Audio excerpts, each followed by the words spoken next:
four elements. About to take you through the four stages of nature, the combinations of death.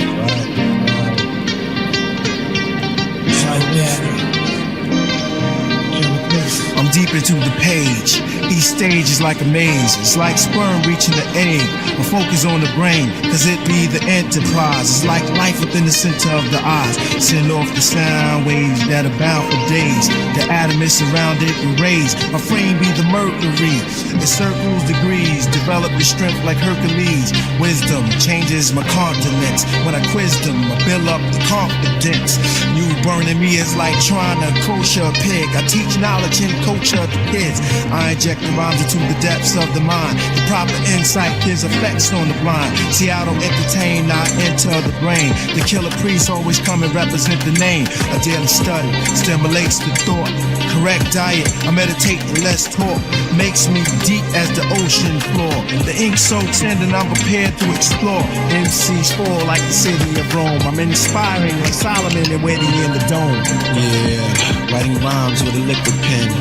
Next to a pair, be the holy wizards. Knowledge I attain is mystic, realistic. There's hidden gems and sins if you missed it. Thou have to contain the power to unravel. It's like walking astray on the edge of earth with no map to travel. One false step, you're into the depths of darkness. The triple stage that's grave to the conscious. As I drive your mind off the edge of sanity and leave you floating, you have to figure your way back to gravity. Take it beyond the orbits of NASA at rates much faster. Your chest tightens up like asthma, and you'll be gasping for oxygen, inhaling fatal gas light-headed from the hydrogen, drifting in the wind like a cloud that can't rain. You lack the elements, so it's relevant to strain. Your brain lacks water like the moon, depending on the earth since you first left the womb.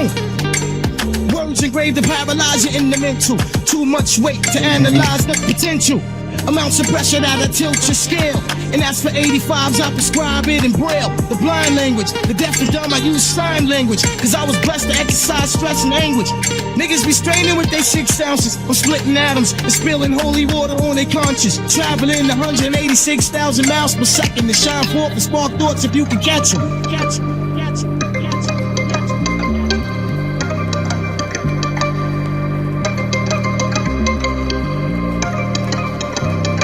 Life is hell, hell tell lies in your face. Every other day we killing off our own race. When you're trapped inside hate, it's hard to escape inside a slave mind state. Cause you go out like a blind date, surrounded by danger when you're living in a world full of anger. The pain I drop just to get you got is a brain strainer. Deadly talk, silent thoughts I can't overstand. When the man wanna live long and you think too short and distorted. Paying for your religion when you really can't afford it. I'd rather live like a god than instead dying for a devil. You couldn't climb this level with a ladder made of knowledge. I demolish, abolish, so don't try to follow. I'm looking through your body in the dark and I can tell you that you're hollow. You sleep, walking, blind ass zombie. I held raised from the grave of ignorance. Just to finish men looking guilty of sin. Crying deep within the mental, my soul is intoxicated, oppressed with stress, aggravation, pain and frustration. I can't take it no more as I journey through the halls of hell. Justice rebels, unrighteous will surely fell. I made my enemies be defeated in the chambers of danger, faces like full of strife, filled with anger.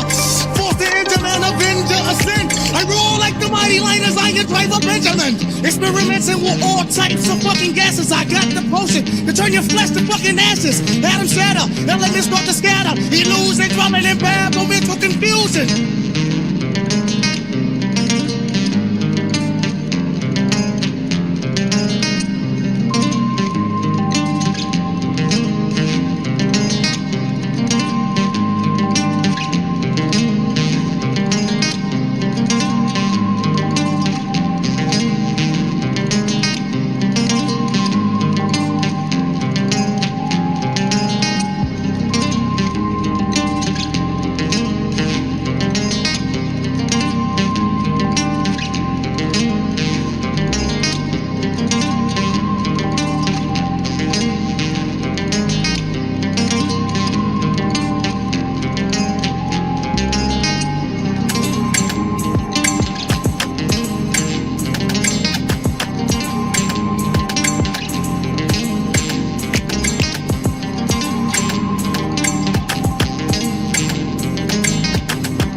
Yeah, welcome to the Machine Lies, where we talk about the lies of the machine on the machine that lies. And yeah, I'll try to get started with some of the things we've been talking about here. Interestingly enough, lots of audio disturbances on the way in here. So I greatly apologize for the little bumps and little bloops and blips. And, yeah, the audio is usually a lot better to begin the show, but lots of things where I had to set up the mic and it was seemed to be cutting into the music that was playing. Like it kept giving little blips and bloops. So I apologize for that. But we do the music stream, right? So if you want to hear clear sound, right, show up to the music stream. Obviously, we got cameras and all sorts of things going on here that prevent us from hearing a clear sound, right? And of course, I think there's a lot of little bugs in the rug with the little StreamYard capabilities. Obviously, we have a lot of tabs open on the computer, so that might be a huge problem, and so on and so forth. But we've compiled tons of research for you guys. Thank you, Name. I appreciate you. In terms of different areas about the world technological system.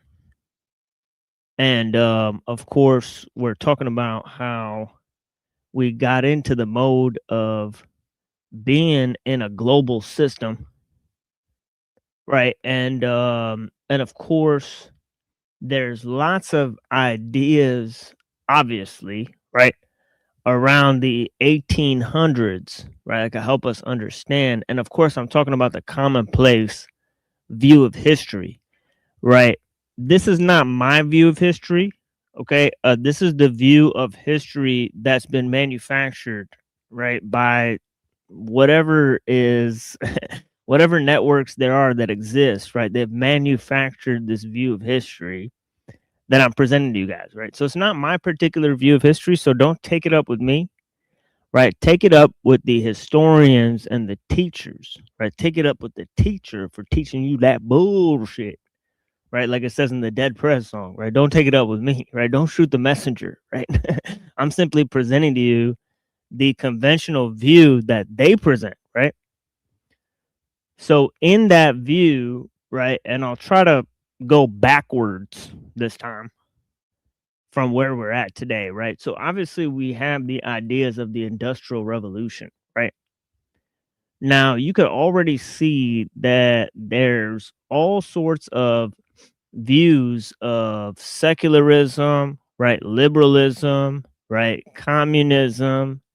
Okay. And obviously there's the New Age religion. Okay. So the New Age religion of the sort of Theosophists, right? That's got a lot to do with this notion of progress. Because as I've shown on the show, right? Both Blavatsky and Marx, okay, both of them sort of had this view of the pseudo eschatology of progress. So that's the first view, is this pseudo eschatology of progress. Okay, but if you go further back, right, if you dig into the ideas of Marx, if you dig into the ideas of how they established these concepts, how Blavatsky established her concepts, right, of Christ consciousness, they're all drawn from these other types of concepts and ideas, like, for example, the concept of the New Jerusalem, right, which you have Christopher Columbus and, Emanuel Swedenborg and all of these different guys talking about the New Jerusalem, right? And about this, you got Francis Bacon talking about the New Atlantis. Already in the 1600s, Francis Bacon is talking about a technological utopia. Okay, and he thinks that this is an inevitability given the progress of science and technology. Okay, so just like whether you're talking about Darwin, right, whether you're talking about Marx, whether you're talking about Blavatsky, right, Darwin said that the white races and the monkeys, there's be an even greater gap between them, right? Because the intermediate races, which are the brown races of the world, they're going to be totally wiped out, right? So he thinks that this is part of the progress of evolution. Okay, that the middle way between the monkey and the white races gets wiped out, right? So there's a huge evolutionary gap, and that evolutionary gap leads to a bigger jump in evolution right down the road, right? So this whole concept of a big jump in evolution, right, or a big jump in the awakening of human consciousness, right, for Blavatsky, okay, they were all dealing with these concepts of these sort of pseudo eschatologies, these inevitabilities, okay, that are built in, okay, in terms of progress. Okay, and so now if you go further back, obviously I talked about how in the 1600s, you had all these conceptions of science and technology and universality of the human, right? So you have all sorts of notions about the development of humanism, right? And as I talked about, humanism is part and parcel of universalism, right? I believe it's universalism that created humanism. Okay, and because I think universalism is a much broader concept, dealing also with the uniformity of the laws of nature. Okay, and this concept of natural laws. Okay, and how these concepts are sort of mediated by human reason. And obviously, you already see this in Plato's writings. Okay, but the number one place to see this before, just 500 years before, right, would be in the writings of Maimonides, right, the writings of St. Thomas Aquinas, okay, where you have this balance between sort of the known and the unknown. Okay, and the unknown sort of exists within heaven, right? This unknowable, right? That's where you need this intuitive sensibility, but there's also this ability of, reason to comprehend the world, and we could dominate the world through reason because of our rational soul. So Plato said that we can comprehend something above nature with our rational soul. And this notion of the soul was expanded by Locke in his sort of neo-Christian framework to include the notion of humanism, right, within this notion of tabula rasa. Okay, this sort of virtual space that exists that's imprinted, okay, where ideas are imprinted on us, right? And this was obviously very necessary for Kantian philosophy.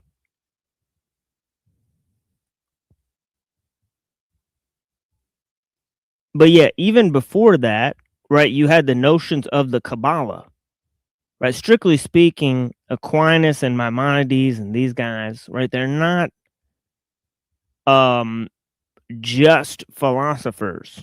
They're tied to a greater conception of the universe, in which they're trying to merge Aristotle with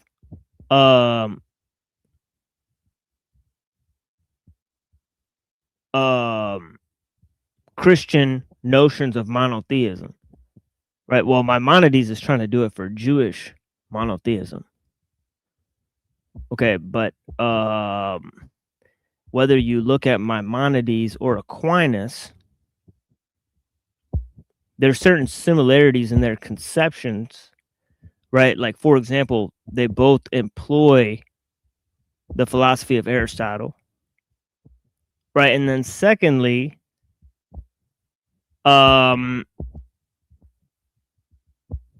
they're both attempting to, well, for Maimonides, right, he is very influential on those that develop this notion of the Kabbalah. But in terms of the argument of contingency, this is a really important idea that's developed by Avicenna in like the 900s or whatever, right? But yeah, this idea about sort of creation ex nihilo and about how Aristotelian philosophy ties into the creation of the world, right? This makes matter a sort of sort of the realm of secondary causes. And so in terms of the material world,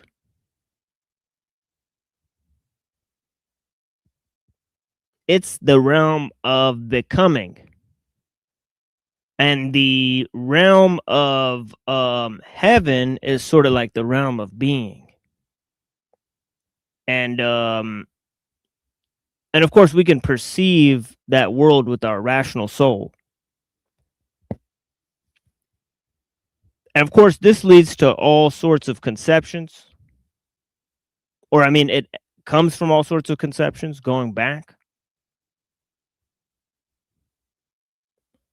And we've mentioned several of those, right? The archetypal man, Adam Kadmon,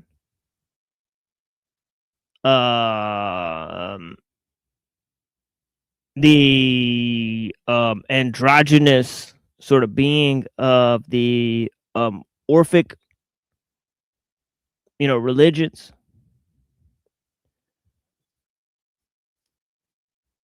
Phanes Protagonus,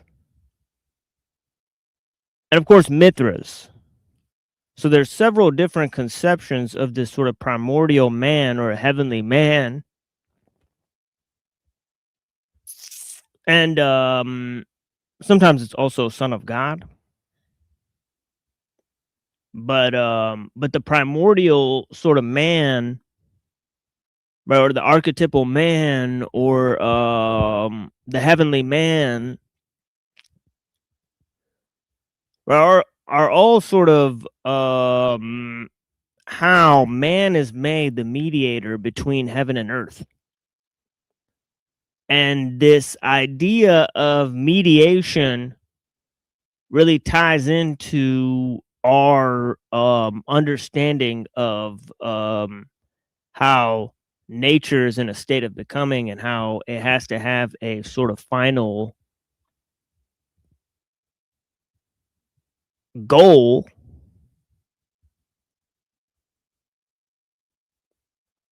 which is this sort of telos in nature. And this can only happen because nature is in a sort of contingent relationship to God, and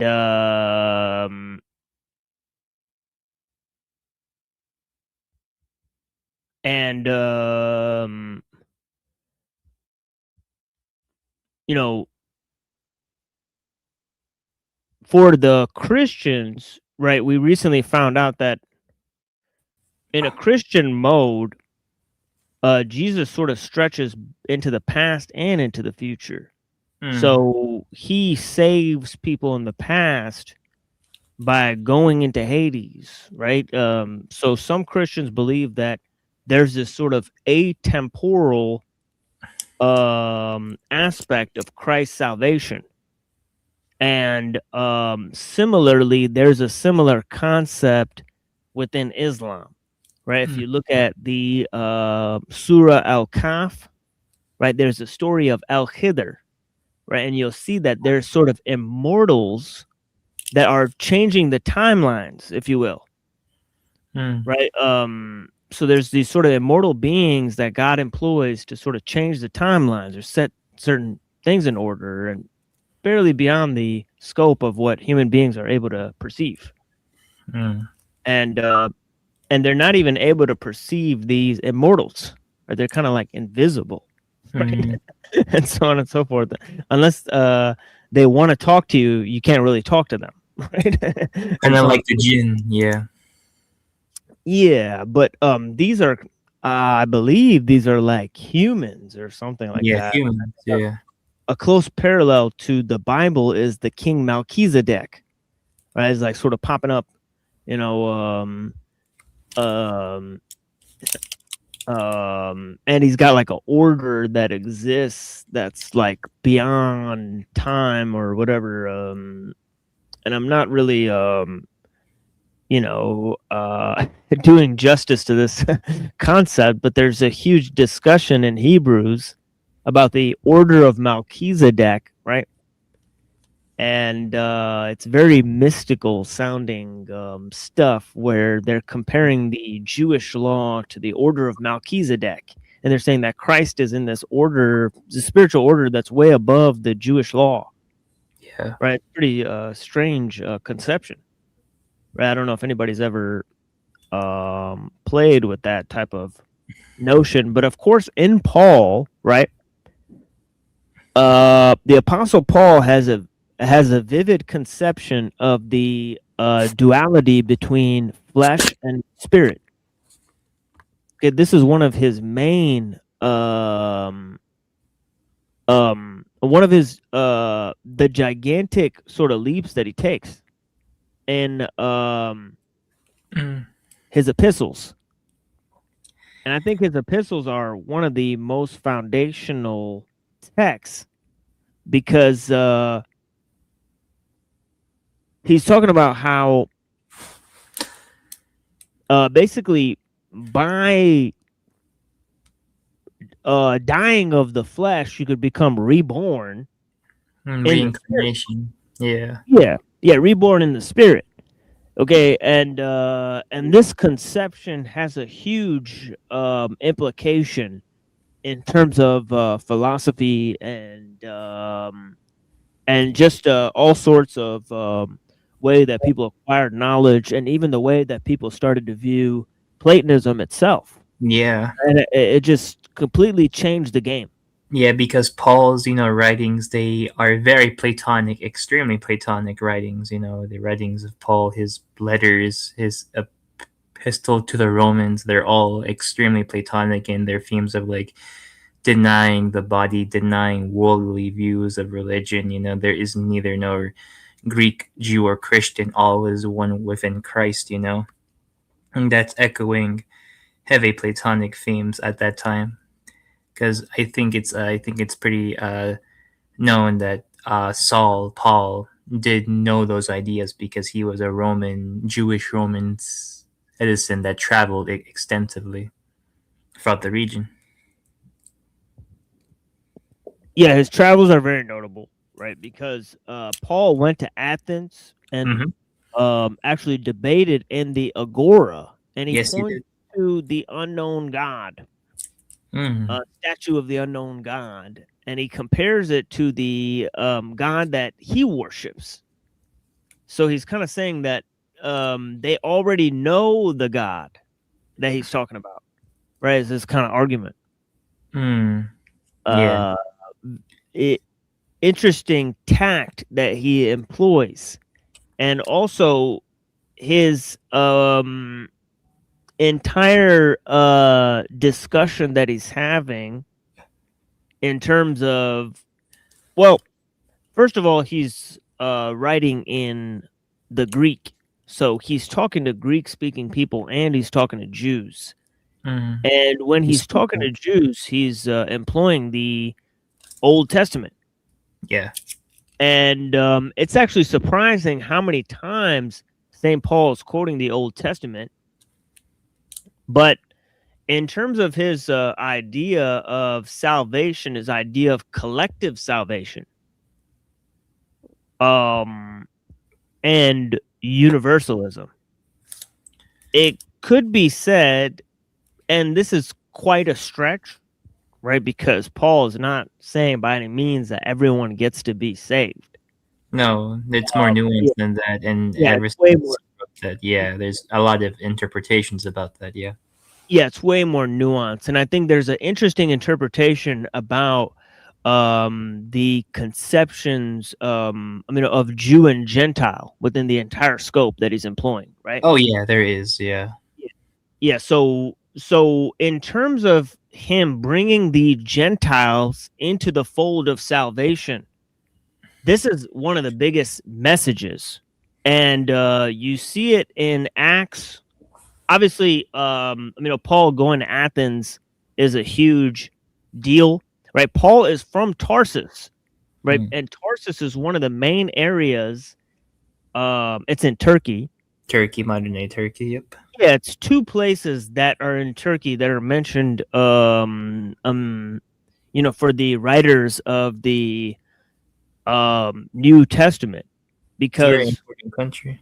Or yeah, place. yeah, it's a very important country for the New Testament because there's also Ephesus, right? And Paul obviously travels to Ephesians. To Ephesus to write Ephesians, right? But there's also this idea about John of Ephesus, right? John of Ephesus is the guy who actually wrote, apparently, right, the Gospel of John. Yep. So if you look at the writings from and it's weird to call them this, the writings from Turkey, right, of Paul and John, right? And of course, here's another weird idea, right? Paul was an Edomite. Yeah. Okay, that might seem strange because you guys are thinking Edomite. Does that mean he's white? No, that's conspiracy stuff, right? Edomite Yeah. back in the day was Arab. Arab, exactly. Yeah, Edomite. And that was the word for them from Jews or Hebrews to Arab. They were Edomites. Yeah. Yeah, yeah. So Edomites were not white people; they were Arabs, right? Yeah. And this is obviously changed by the conspiracy guys or whatever, and the Yeah. Kabbalah stuff, Edom and Ishmael, and all that type of stuff Like to really, reflect. really like off the wall, like a conspiracy oid things. Yeah, it's like they stretch even far. They stretch even too much for me, like to come to that conclusion about the Edomites. Yeah, it's about as l- as just dumb as like the Black Israelites, if you know what I mean. Yeah, yeah. So in terms of Paul and Herod, right, being Edomites, right, because Paul says about Herod, right, my kinsman, right? He says Herod, my kinsman, right? So this idea that Paul was like, it's just an interesting picture that's painted if you actually look at this stuff, right? And of course he went to Macedonia, he went to Europe, and he made some notable arguments to Greek people. And if you look at the Roman Jewish elite at the time, as I told you guys, the the nephew of Philo, right? Right? Tiberius Alexander, Yeah. he actually fought in the army of Flavian against the Jews. Oh yeah, Right? I heard about that. Yeah, so Philo's own family members were so much a part of Roman society that they would go and sign up and destroy the Jewish temple. Yeah. Yeah, isn't that funny? You know, Yeah. you know, and let me actually try to look this up. I always view Philo as like the guy who bridged like Platonism and Judaism and thus kind of gave way to the rise, or like at least gave like fertile ground to like Christianity. It did kind of give it like a vocabulary, because a lot of like Byzantine philosophers, they would cite Plotinus, Porphyry, and Philo as like their influences on their ideas of like mixing the theology between Christianity and the philosophy of Platonism.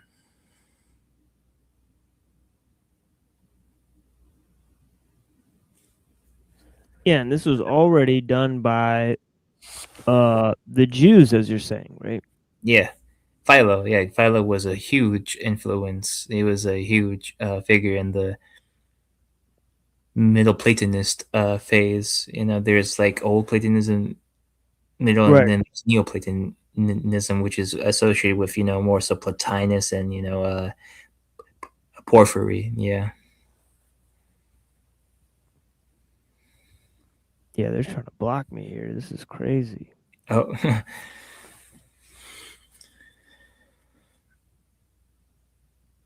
Nephew, Tiberius Julius Alexander, Philo's nephew, Philo's. famously abandoned Judaism to serve the Roman Empire. He became procurator of Judea from 46 to 48 BC. And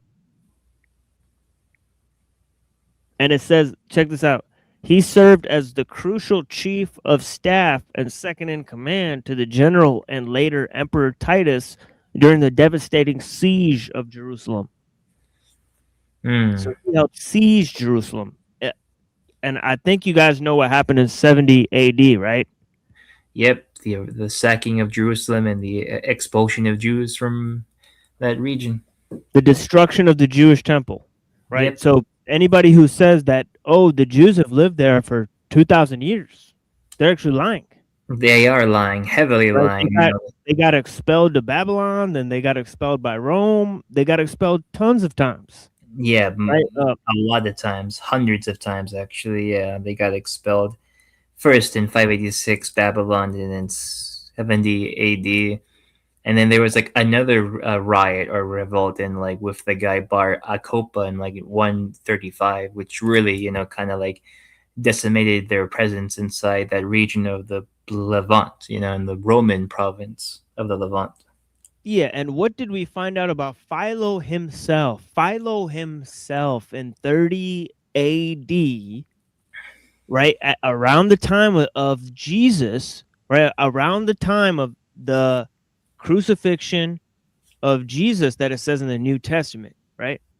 Okay, around that time, it says that Philo was a Greek philosopher, okay, who talked about the Bible, right? But he knew almost nothing about it. He presented these stories of the Bible as allegories for Greek philosophy, right? Like, for example, he presented the Great Flood as a purging of the lower elements from the world. Yep. To make room for the higher elements. So he took a Platonic interpretation of the Bible. He treated the Bible as allegory in the 1st century. We don't have to get to the modern age for Thomas Jefferson to treat the flood myth as if it's an allegory. We could go to the 1st century at the time of Jesus, and Jews were already doing this. Jews that, mind you, could not speak Hebrew. No. They only spoke Greek. Greek. Yep. So there's a great discrepancy of whether, and this is what some people will claim, that there was, that the Gentiles referred to, right? And this is kind of what the Hebrew Israelites will say too, right? That the Gentiles referred to in the Bible were non-Hebrew speaking Jews. Ooh, really? So, right. So interesting. Yeah, so they'll claim that the Bible is only talking. I mean, the New Testament's only talking to Jews. It's not talking to any other group in the world. Okay. Yeah, any other group. Yeah. So they'll take away that universal idea of salvation. So they'll make it just about the Jews the entire time, right? And of course, it's interesting how Paul says that the Gentiles are grafted in. Right. And he says a partial hardening has come upon Israel until the fullness of Gentiles is allowed to come in. Right. So that is a very interesting passage. Right. It points to a sort of eschatological scheme. It's not mentioned that much. Right. But he points to a specific eschatological scheme. Right. That's already contained within the New Testament. Right. Now I'll go to Plato, because Philo is not he's more Greek than he is Jewish at this point. Oh yeah, Philo. Even his name is Greek. Yeah, Philo. Yeah, he doesn't understand the Bible. He doesn't speak Hebrew. right? He's conversant in Greek philosophy, right? And he's putting that above the Old Testament, right? Even still, he's pointing out heretical forms of Jews that behave just like Gnostics, Huh. okay, that reject the law and they're antinomian. Look up this word antinomian. I've heard of it before, yeah. Yeah, it means somebody who thinks that they could get spiritual salvation that liberates them from following the law, Yeah. right? So there's certain Sufis, there's certain Kabbalists, there's certain Sabbateans, right? There's certain Gnostics Christian mystics, yeah. yeah, antinomian, right? Mm. Yeah, you they speak about like the holy fool or something like that, right? There's a concept there, right?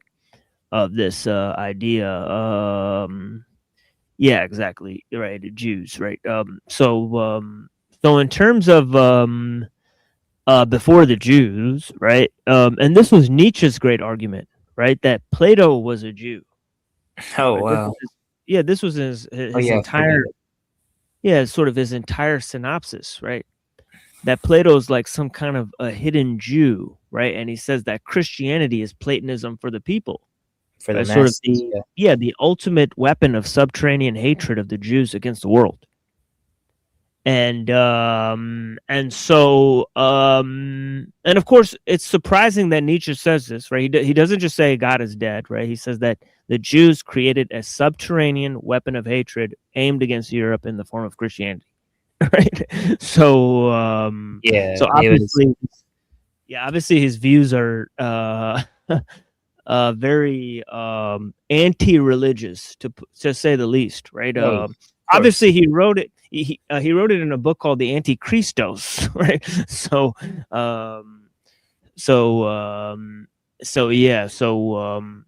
And of course he rejected Wagner because he wasn't pagan enough, right? When Pagan took a sort of Christian bend, right, to support German nationalism, Nietzsche turned against him. Yeah. And, there was a follow-up between them. It was like he even wrote like an essay or like a entire book about it called a Contra Wagner. Yeah, it was a whole deal. It was a very big ordeal in like the German intellectual scene at that time. Because Wagner was heavily influenced by Schopenhauer and Nietzsche, and Nietzsche greatly respected Wagner up until that point. Yeah, and I think they were like with the same girl or something like that. Oh yeah, there was that rumor too. Yeah, some stupid shit like that he got syphilis, but there's other rumors that he got syphilis because he was gay.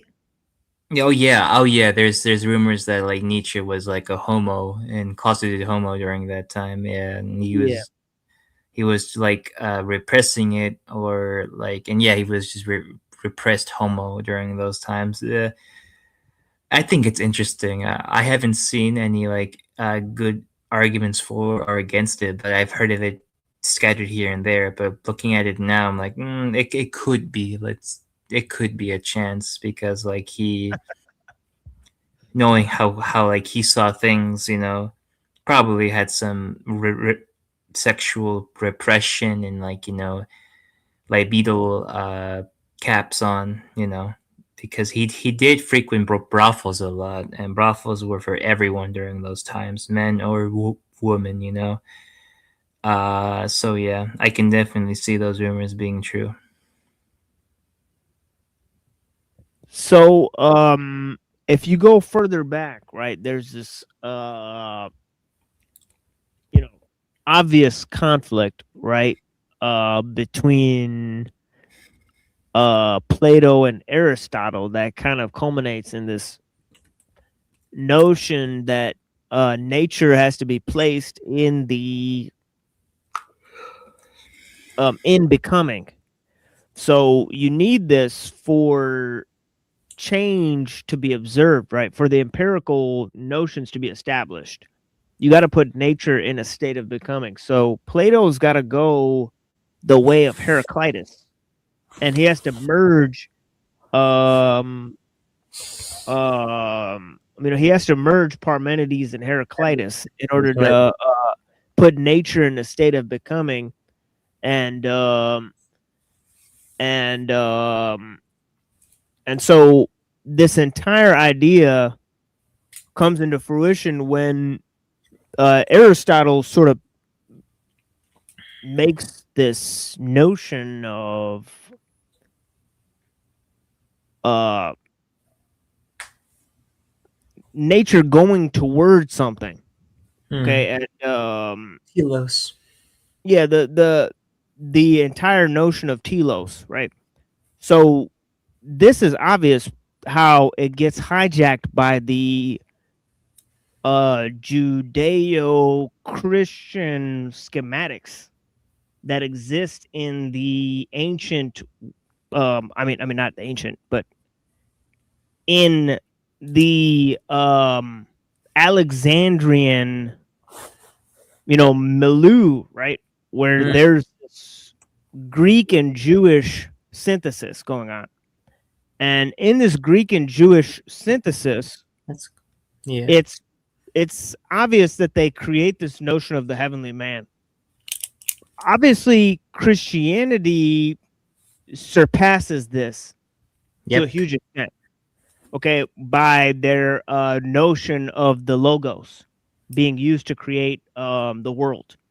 Okay, so Christianity goes above and beyond the notion of the archetypal man and the heavenly man, and they sort of undercut Platonic philosophy, but they have to put nature in the state of becoming because they're working with Plato and Aristotle. So they basically say that this telos in nature is realized by the notion of nature being in this depreciated state. It's not heaven, right? But it's going to reach towards this notion of perfection. This is when you get this idea of Hegel and Emmanuel Swedenborg, right, and Teilhard de Chardin and all these things, that they're talking about how nature is going to come to its final state of perfection, right? Whether this is going to be through man or not depends on whether you go from the from the humanistic standpoint of the 16th century, or the post-human standpoint that comes beyond the 16th century. And again, I'm dealing with the schematics of history that are laid down by the controllers, right? This is not my version of history, No. right? It's Yeah. the version that's been presented to us, right? Yep. Sure has. Yeah. Yeah, it's just that it's so interesting just how like the Western world has been captured by like Jewish and Christian thought, and I think the person who exposes that is Heidegger. Heidegger is like to me Heidegger is like the greatest historian of philosophy and ideas, other than maybe Spengler, because he actually dissects it. He actually does a good genealogy of the question of being and how it's been forgotten ever since. And how technology or a technique, in the words of Ellul, that's also a big culprit as to why we're starting to lose those yearnings for those questions, loss of authenticity and whatnot, and just like losing our grounding of like a self. Yeah. Yeah, absolutely. And this obviously relates to the expansion of techniques in a very highly specific way in terms of the development of civilization, the development of universalism, and sort of the universalism of techniques through this idea of monotechnics in the mega machine. Yep. And then the expansion of this notion of humanism, and as Ellul even says, the universalism of man is necessary for the universalism of techniques. Yep. And this ties into another idea that liberalism gave birth to its own executioner. Very So correct. yeah, so we're tying these two ideas of how we created the idea of the everyman, the universal man, devoid of culture, right? Part of nature, right? Yet in a sort of collectivized mode, and so this notion of man had huge import for the mass man, the creation of the mass society, right? It was everyone is streaming TML. I appreciate you guys, man. Who else is out here? Huh. Man, you guys are awesome. I appreciate you guys. Yeah. Verily and Truther Cop, thank you guys. Blessings. Yeah, I see a lot of people in the chat. That's cool. Yeah, but no, yeah, like it seems to me like this.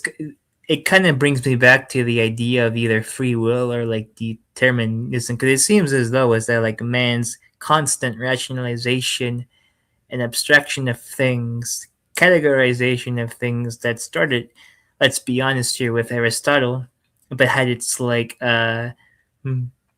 murmurings with Plato. It was almost like predetermined to go this route, and that kind of like brings in the question as whether it's free will or like a determinism, and if it is deterministic, how hard it is, because some people still do find themselves at odds of it. They still do kind of resist in some ways, more back then than now, of course, but there were some who did resist or wanted to resist, but it seems as though that fighting appetite is starting to go away completely. It's almost like we've been neutralized, as like a force, humans, that is. And the people who I talk to on other channels, they say that's like an inevitable process. I'm more in that camp, but others say it's good. They're like, yeah, we should replace humans with like whatever the hell like comes after us, like post-humanism. Yeah. Yeah, and that comes down to whether we have a viewpoint of spontaneity or a viewpoint of randomness, a viewpoint of well,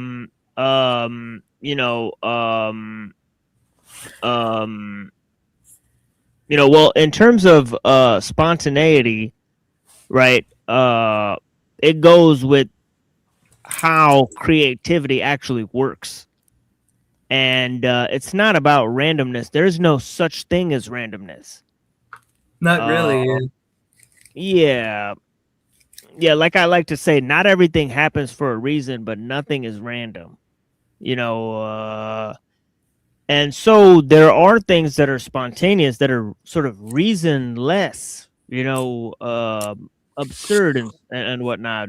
Yeah, of course. So, yeah, so I don't think that's necessarily chaos. That's just I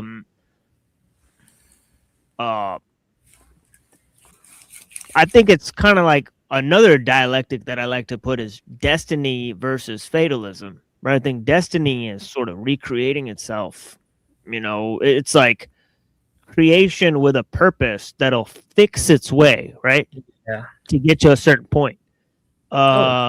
So instead of fatalism, right? Fatalism has to end up somewhere, and it doesn't matter how it gets there, right? It's kind of like fucking, cursed, right? So cursed, yeah. You just have to go with it regardless of how you feel. Right. Yeah, exactly. Yeah, some people say that like most extreme forms of like a Calvinism is extremely fatalistic, and like there could be some arguments for that. Yeah. Even though what's funny is that like the ideas that Calvin drew up weren't originally his own, but they were influenced by Saint Augustine and Aquinas, such as views on free will and like predestination. They already had like their like embryo stages inside the scholastics debate of like, is free will truly free? And Aquinas actually says probably not, because God is really this totality of all of being, existence, and blah blah blah. So, you know, it's very interesting that like nowadays, Christian philosophers want to really hammer in, or theologians, apologists want to hammer in free will. I'm like, guys, even like the people in your team, regardless of different dominations, right? They say that free will isn't so free after all. Like Aquinas and Augustine said that, Calvin said that, and Calvin just explored that even further.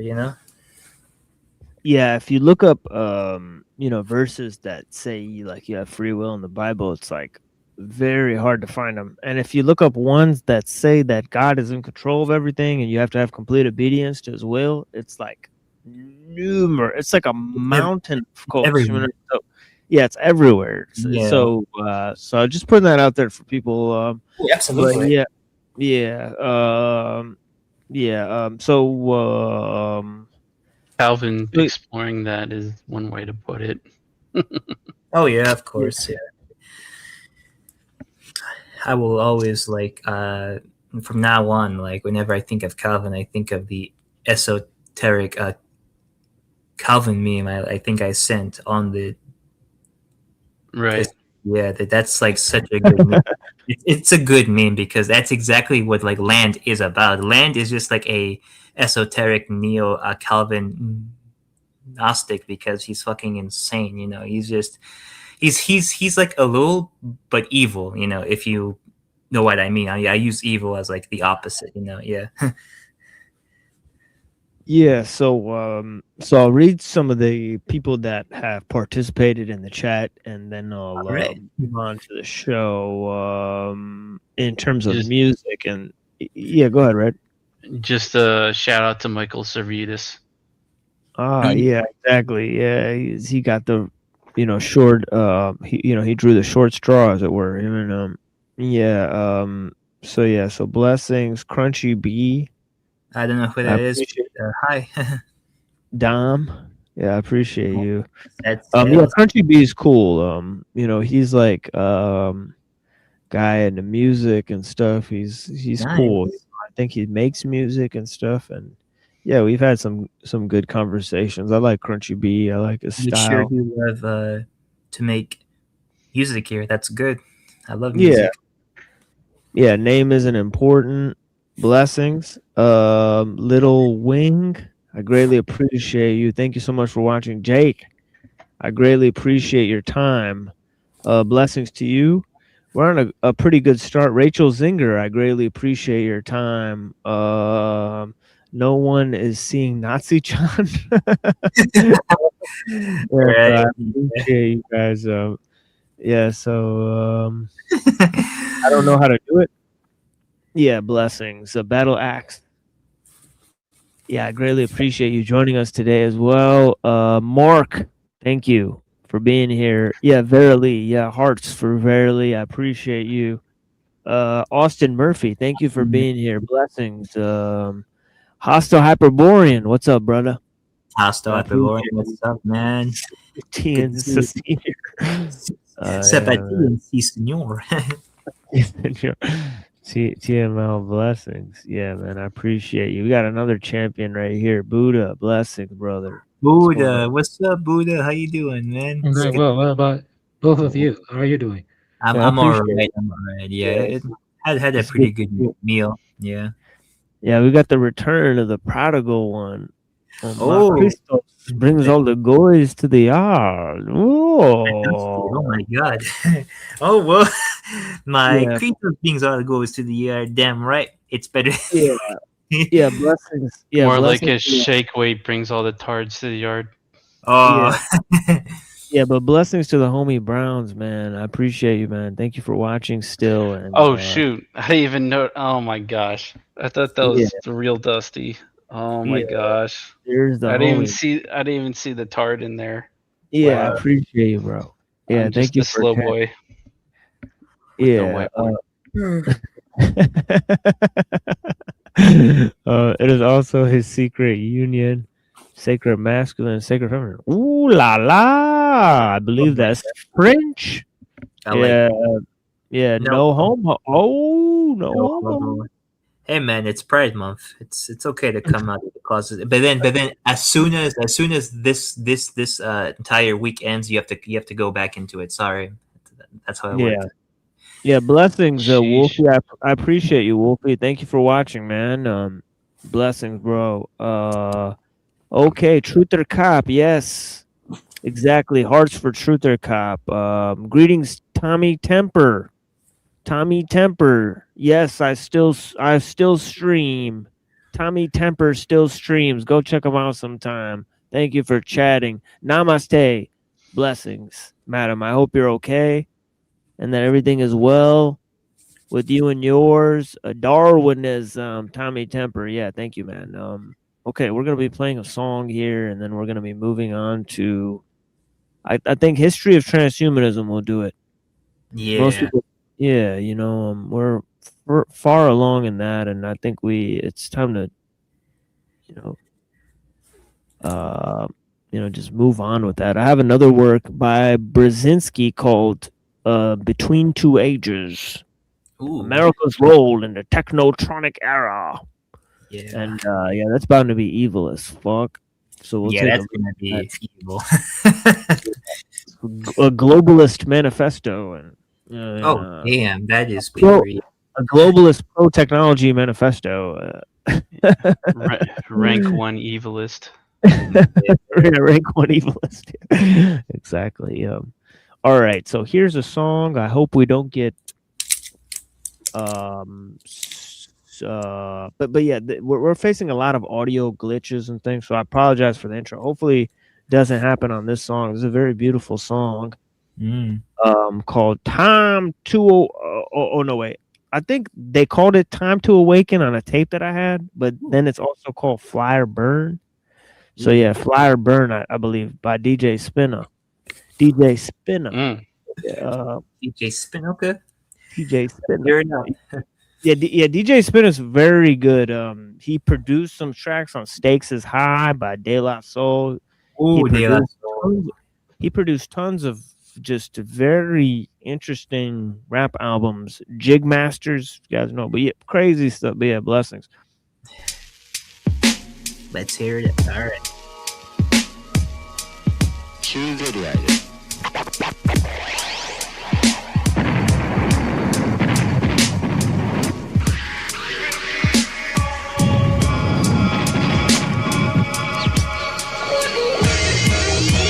How did we go from Malcolm to Sharpton to Farrakhan? Signed and crossed. Foreign doctrines and gods embossed on your forehead like barcodes.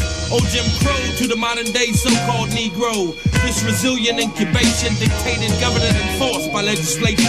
From Kennedy to Bush, let me put my Dick Cheney in your Colin Powell. Look who's getting it now. Where, when, why, and how?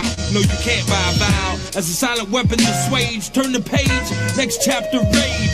Rage against the green, the American dream, full of cavity-filled cream. You see somewhere, somewhen, the baton got dropped. I'll pick it up, off a cliff higher than the Ural Mountains, leaving the denizens to wander interminably about Earth as they search for worth. Sulfur from external fountains, inextricable estuaries flood the conscious mind. I implore you, it's time, it's time, it's time to awaken. For how can you sleep so comfortably in your bed when all around the world blood is being shed? Don't you know if one bleeds, we all bleed. If one needs, we all need. Chopping off limbs of my sweet children for diamonds so you can go and buy them. Yeah, bling bling, nigga, but you ain't no king. Throw on this scuba gear and submerge. Breathe out of my think tank, trilateral like the commission. My faith is my National Security Council. My deeds and my words are my Federal Reserve. The afterlife is my bank. The holy books are my Department of State. The prophets, my Senate, my House. My creator is my energy. My tongue is the media tool. Autonomous, but not anonymous. I be the better one. My board of advisors, from Saeed al-Bukhari to Friedrich Nietzsche. I implore you, it's time to awaken. It's time to awaken. It's time to awaken. It's time to awaken. We're at the point of no return. Fly, burn, fly, burn. Will we ever learn from our mistakes? History's repeating till this very day. Will we realize lessons we got to learn? Or must we all die and let nature take another turn, another turn, another turn? Now that the universe has decided to reclaim that which it rightfully owns, where shall you call home? From greenhouse gases to nuclear blasts, you called Mother Nature's hand. Finance thoughts of terraforming other planets. Cause this one you've taken for granted, we're not welcome out there any more than we are down here. You, the ruling class, 5 generations have passed, no consideration for us, whom we're yet to come. So let it be written, so let it be done. Calling on neophytes to now unite. The day is stacked, so we run in packs. Economic shock testing, arresting, household to household they solicit. But are you with it? Available input signals, desired output control objectives. Logistical options, right now we've got none. This process of defining your inner lining. Factors, evaluated, concentrated, incorporated in an economic system. Amplified and applied. Game theory. Pawns on the chessboard, I implore you to extricate thyself. Know thy inner wealth. All living things need you to rise and become rooks. Knights, bishops, kings, and queens. Not drug fiends. Let me provide the defense for all your dents. Scrapes, cups, and bruises. Broken bones. You're not alone. It's time to awaken. It's time to awaken. Science flake your mind state. Gross national products to aqueducts. Unethical terrestrials guiding you. Your passport's no more good. Understood. These are altruisms, no ism, schism. I don't need permission, just open minds to listen. At the end of the day, to them, you're just an economic factor. Your heart and soul thereafter. Bang, bang, right back at ya, right back at ya. Bang, bang, right back at ya, right back at ya. We're at the point of no return. Fly, burn, where we have learned from our mistakes. History's repeating till this very day. When we realize lessons we've got to learn, or must we all die? And then they could take another turn, another turn, another turn. We're at the point of no return. Fly, burn, fly, fly, burn, fly, fly, burn, fly, fly, burn, fly, fly, burn, fly, fly, burn, fly, burn.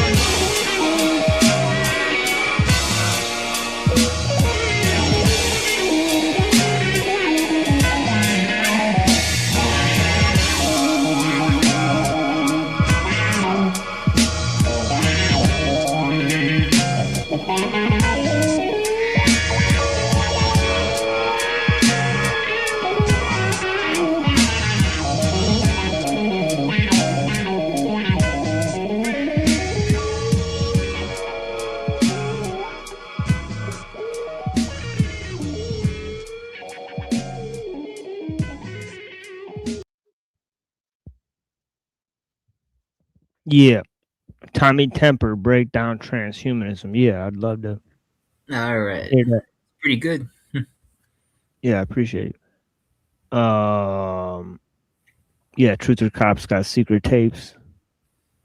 Interesting. Ooh, secret tapes. Yeah, that's what it says here. It says healing law. Are you the one that has a recording of Miss Cagney talking about Kendrick? He goes, yes. Ooh. It's like some secret tapes and shit. But yeah, anyways. But yeah, anyways, I appreciate you guys. And okay, so let's move to the thing if nobody has anything. And of course, I'll drop the link again in the chat if anybody wants to join. But yeah, I'll be here for like 30 more minutes. 30 more minutes. I'll wrap this shit up. Shut this shit up. Shut this shit down. It's like Leo Cohen. I shut that motherfucker down. Did you guys ever see Leo Cohen when he said, talks about how he got rid of Damon Dash? He says, I shut that motherfucker down. Yeah. It's funny because he talks like he's black. Yeah. It's always good. Yeah, sometimes I do that like without even noticing I'm talking like that. Whenever I'm like really mad or just joking around casually, like it just slips out sometimes. Yeah, so we'll see if we can get in any of this. It's really up to whatever's going on. I'm not really trying to press it. But yeah, we are on part 6 called 21st Century Biopolitics. Ooh. And this is after he gave a lengthy treatise on eugenics, which I am wondering how he's allowed to, honestly. All right. How he's allowed to, like, how Peter Singer's allowed to say that shit. All right. Good Lord. That guy gets away with so much shit. Yeah, I think I know why.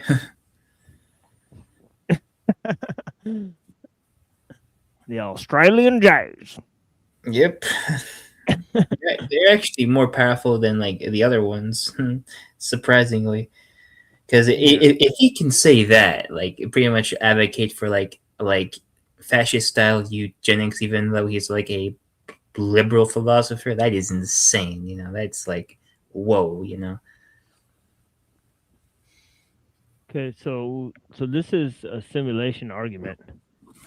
He says, 1, human species is very likely to go extinct before reaching a post-human stage. 2, any post-human civilization is extremely unlikely to run a significant number of simulations of their evolutionary history or variations thereof. 3, we are almost certainly living in a computer simulation.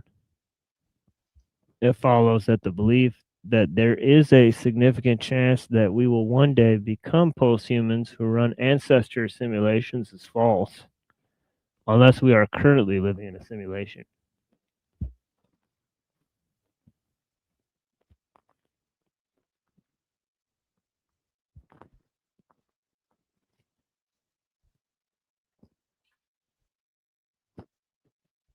So there's a lot of explorations of simulation theory right there in this argument, right? What's possible, what's not possible, right? Either they reach a post-human stage or they go extinct, right? That's 1, right? 2,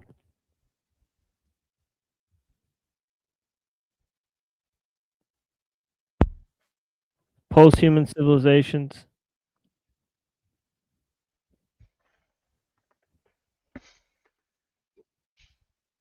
And I'm not sure how this evolutionary history thing ties into this, right?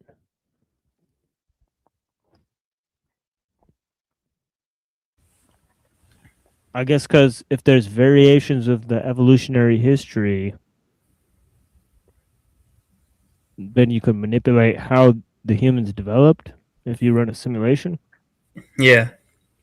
I think that would be so that would be number 2, right? Then 3, we're almost certainly living in a computer simulation, because it follows that the belief that there is a significant chance that we will one day become posthumans who run ancestor simulations is false, unless we're living in one.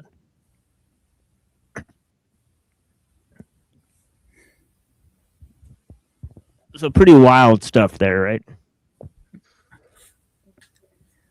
Well, if we do live in a simulation, then I don't see how how would, I guess it would depend on the simulator whether they would have us go extinct or not, whether we get deleted.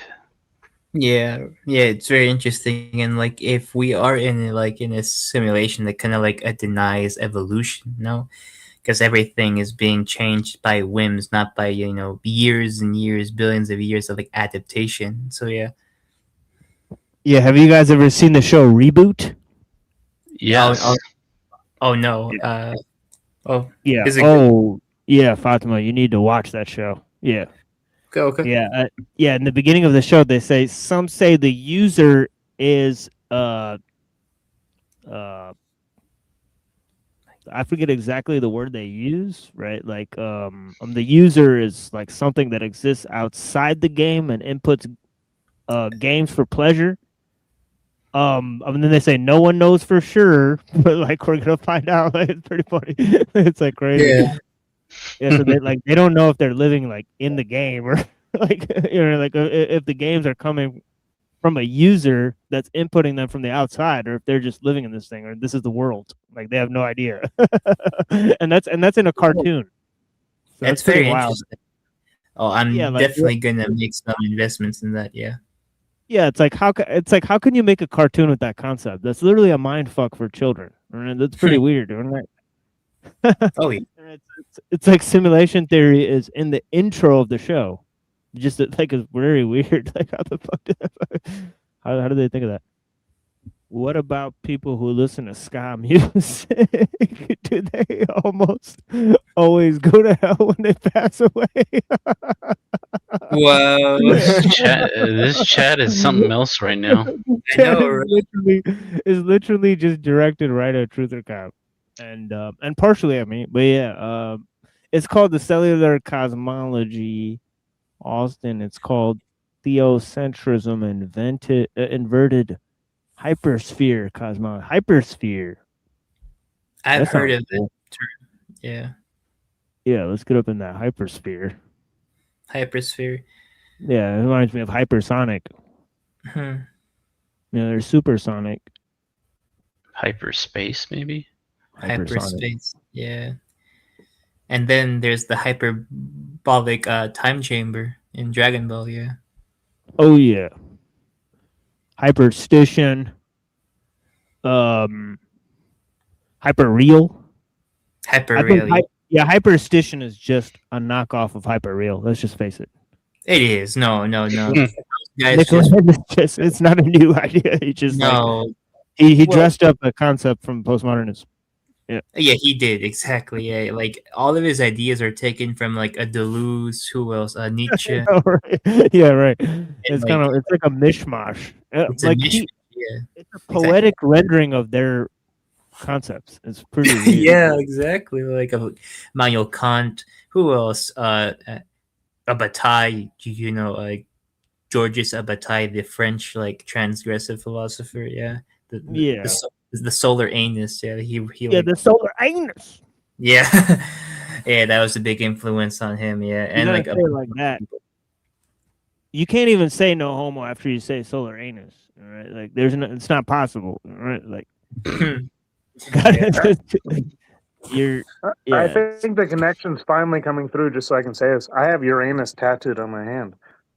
yeah. Oh, actually, wow. it's funny. It's funny. I was telling I was telling Truth or Cop about Battelle because I approached my baby brother because he had a sticker that said "A kiss is cannibalism," and I asked him if he knew who said that quote.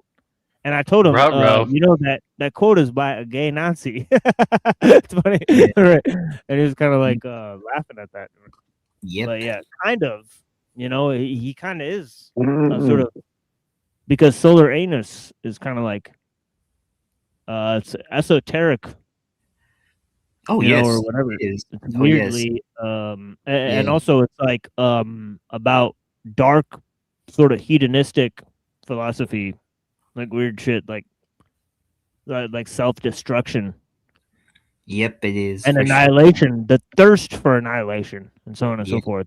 So Yeah. it's a deeply nihilistic philosophy, and that's why he's saying that a kiss is cannibalism, because to him, all desire is on the same level, right? So interestingly enough, it's a deeply nihilistic philosophy. Oh that, yeah. yeah. The Yeah, it's a tie. really sad way to look at life. That's terrible. Yeah, it's like Nietzschean. It's the deep recesses of Nietzschean nihilism, and so on and so forth. Oh yeah, for sure. Yeah, like there's a reason why the philosophy of like a Bataille influenced the Hellraiser films. Yeah, like the graphics.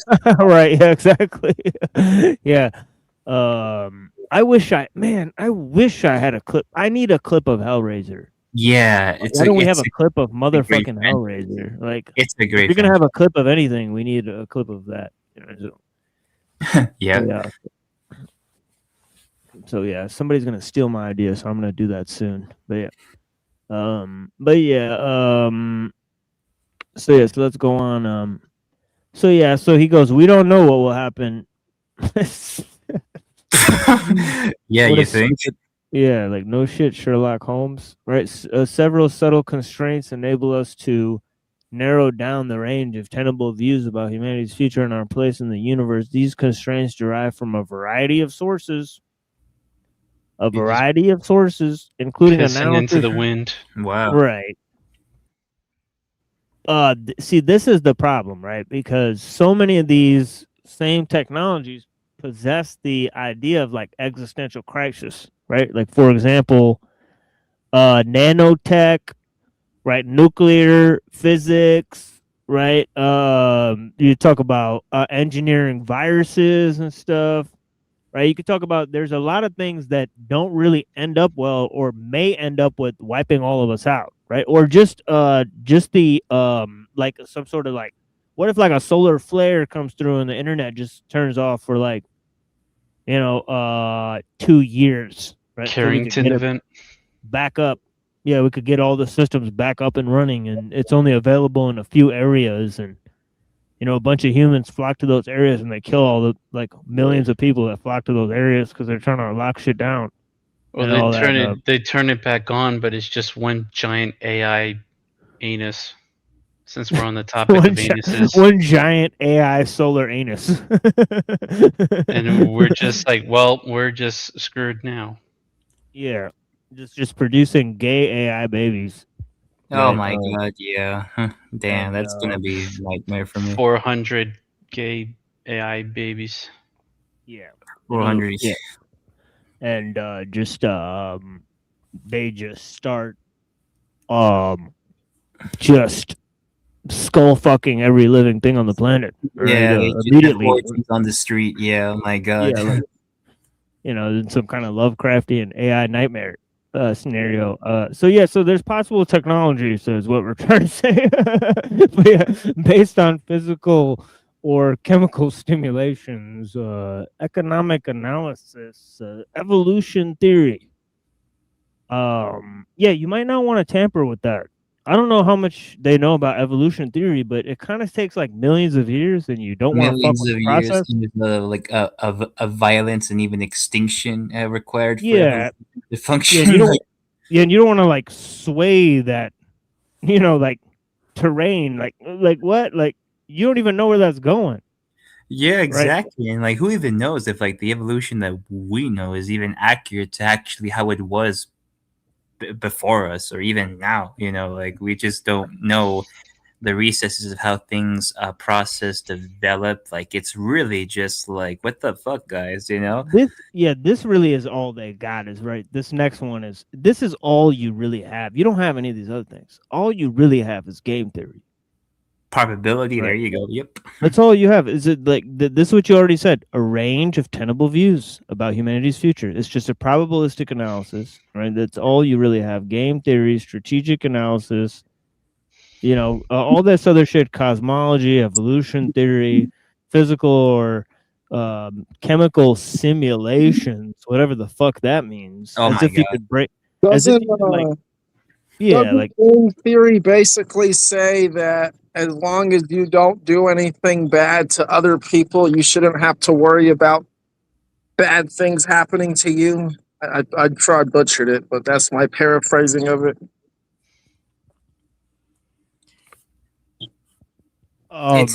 It's that, and it's also like seeing things like in like a certain like a pattern, and like it will go that way. So that can also coincide with like, hey, if I don't bother this group of people, the patterns of like non-interference will come my way. Whether it's just recognizing patterns and like connecting dots. Yeah, if that's true, then game theory pretty much invalidates all their stuff because it's blatantly predatory to the world around it and will bring all kinds of bad things upon the people who actually end up building these transhumanist things. Oh yeah, of course. Yeah, game theory mix of transhumanism, like claiming that there are patterns in our world that lead to transhumanism and we must follow them or else blah blah blah. Yeah, that's pretty like risque and just like not worth it. Yeah. Well, I'm saying that game theory I would say, invalidate their entire transhumanist agenda because it relies on messing with the natural order. So if they never mess around with the natural order, they're not going to have to worry about any potential problems in the future, like having to outcompete it.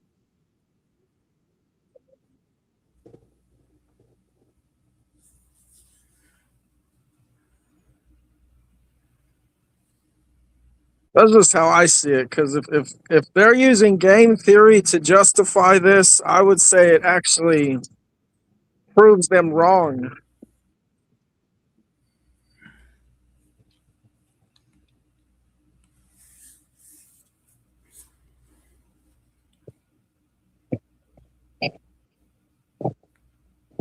Karma involves both positive and non-positive actions. Yeah, it does. It does actually. It's like dialectics in its own thing. Yeah. Musical philosopher Jesse Michaels. What's this about? But yeah. No. Michio Kaku. Yeah. But yeah, Jesse Michaels, dude, Operation Ivy, dude. Dude. He's like, that's OG. AJ Seamoss is going about the Mighty Boss Stones being like ska. Jesse Michaels, like, freaking brought ska to America with his band, basically. I don't know what AJ Seamoss is on about. He needs to go check into a mental facility.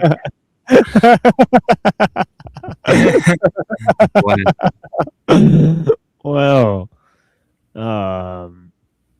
yeah, well, you sure told him. So yeah, so partly because of the interdisciplinary and sometimes technical nature of these considerations that are not widely understood. What? That's laughable. Delete that whole sentence, dude. Like, did you edit this shit? Like, yeah, any serious attempt to grapple with long-term implications of technological development should take them into account. Oh my god, dude. Wow. I mean, he mentioned, like, yeah, I mean, he did mention, I mean, we'll have to give it to him. He did mention some shit that could go wrong. So he's not, like, totally blinded, yeah. Yeah, he's not totally blinded by his faith in tech here. So 21st century biopolitics, the transhumanist bioconservative dimension. What? Bioconservative. Bioconservative? What the fuck? It almost sounds like bio-Platonist. Yeah. Yeah, after like he just gave like a pro-liberal rant for like the entire piece. Now, you know, transhumanist bioconservative. What does that even mean? What the fuck? Now he's just. I think they're trying to conserve the biomass. I don't know. Ooh. It sounds like I don't know. So I guess it's not the type where you uplink your brain or something into a computer, I guess. Yeah, I mean, I'm wondering what he's trying to say here, what this is going to be about. Well, we know he just gave a whole speech on eugenics, and he gave like one paragraph about a simulation idea. He didn't really go into that much. So it's interesting because, so James Hughes has argued that biopolitics looks like they just stole ideas directly from Mumford, right? Pretty weird. Biopolitics. They think they've invented this, right? Pretty weird, right? Right. It's like sounds hauntingly similar to biotechnics, but all right. Biopolitics is emerging as a fundamental new dimension of political opinion. In Hughes' model, biopolitics joins with the more familiar dimensions of cultural and economic politics. I mean, okay, so this is actually sounding a lot like Ellul to form three-dimensional. It's sounding like Ellul Mumford, right? How the cultural extrapolates on the biological, and how the technical extrapolates on the cultural. You know, and then creates the sort of economic man, right? And creates the mass man. I mean, it's all right there, right? So. Looks like they're parroting this analysis, right? This 3-stage analysis. I wonder if they're saying these are sequential stages, right? Meaning that it's first biopolitics, then it's cultural politics, then it's economic politics. Right, that goes in these 3 stages. Okay, so he says we have already seen that in the early 90s, the extropians combined liberal cultural politics and laissez-faire economic politics with transhumanist biopolitics. What? Mm. Whoa. Extropians in Citizen Cyborg. Hughes sets forth what he terms democratic transhumanism. I've never heard this.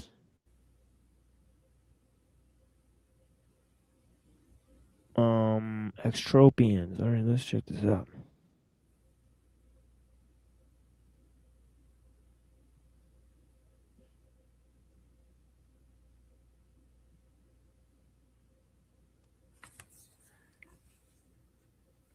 It basically sounds like trying to justify some kind of humane way of becoming transhuman, post-human. Yeah, It sounds pretty gay. even though it's failing harshly. Quick reading a little bit ahead there. Life extension, nanotechnology, immortality, mind uploading, cryonics. Ugh. Oh my god.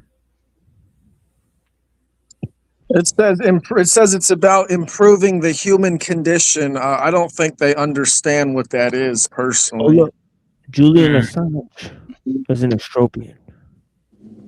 Oh, that's goofy. We know about this guy, Eric Drexler, right? He's one of the guys who developed molecular nanotechnology. Yeah. This guy here, here's both from there. 2.0 or what was the book? I'm forgetting already.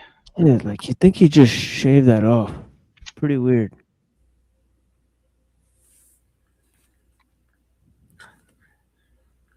Engines of creation. Yeah. Yeah, he looks like an Anunnaki. Like, what is going on, dude? Well, Nick Brosnan, you guys ever seen the film Prometheus? He kind of looks like those white giants. Oh, here's the guy. Ruh-roh. Here's our friend who's been to Epstein Island. Oh no, yeah, Nick Minsky. Marvin Minsky. Yeah, there you go, Marvin Minsky, the guy. Yeah, he's been to Epstein Island. Right, Kurzweil, he's probably been there. Oh, and here's this stupid guy, this Mossad fucking losers, Yudikowsky. Oh god, yeah, that's very J-ish name. We're coming full circle, I guess. But after all this, he's a transhumanist, and he wrote a book warning people about what is this guy's problem, man? He's the most schizophrenic dude on the planet. Is he like trying to play both sides or something? It's not working too well. Yeah, trying to be like controlled up, appearing that way. Yeah. Now here's a slew of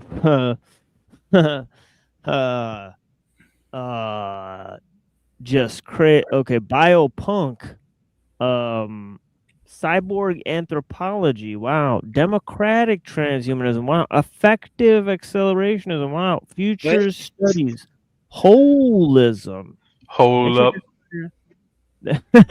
All systems possess properties as wholes apart from the properties of their component parts. And Desjardins strikes again.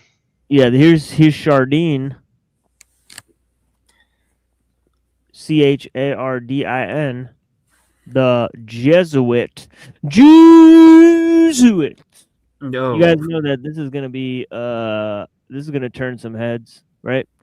We're on the right track here, wouldn't you say? Wouldn't you say? Ameliorism is the idea that progress is a real concept. They gotta prove that it's real. That is bullshit idea already. You gotta prove that it's real. Absolutely, the biggest trombone. Yeah, more like the trumpet of Israfel on that one, right? Like that's the end, dude. Yeah, Israfel. Yeah, and that humans can interfere with natural processes in order to improve the world. Holy moly, a neg entropy. I didn't say it. I said negentropy. Anyway, in information theory and statistics, negative entropy is used as a measure of distance to normality. Okay, so it's just negative entropy, folks. Isn't that like a oxymoron, basically? Yeah, it's kind of it's. I mean, I guess Contradictory term. yeah, I guess what they want to say is kind of like this idea of McKenna that nature's a novelty producing engine or Damn. whatever. So yeah, Well, there might be a tie-in to plasma, but I don't know. yeah, it's thinking. Seems kind of shifty or something. Yeah.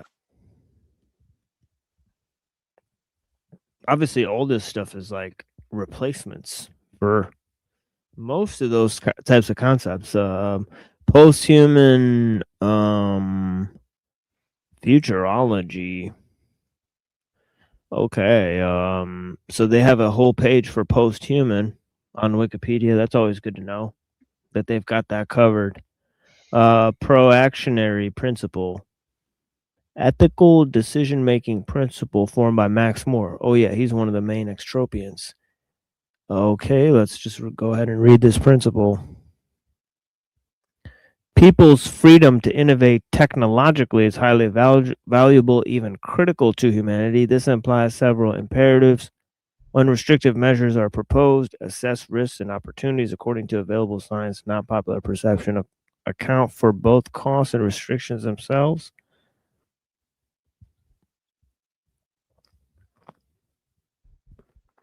I think that's interesting. People's freedom to innovate technologically, right? So, I don't know it seems like it defeats itself. Like if you give people freedom to innovate technologically, but then say you have to have restrictions, it seems like counterintuitive. Right. It's like, oh, don't build the evil, extinction level technology, or you can do it, but just don't do it. Just do it humanely or something. Yeah. And he says the proactionary principle was created as an opposing viewpoint to the precautionary principle. Oh, see, we've mentioned that on the show before as a thing that we should use. So he's saying that this is a response to that. So he's saying no, that's not an ethical standard that we should employ, at which we evaluate new technologies and their benefits and harms. Saying no, it's about people's freedom to innovate technologically, which is weird because they're innovating within a both the compartmentalization of knowledge and the rule of experts. So how are they going to actually be able to pull themselves up from their bootstraps in that entire game? Right, where they're being fed the conditioned views of hundreds of years of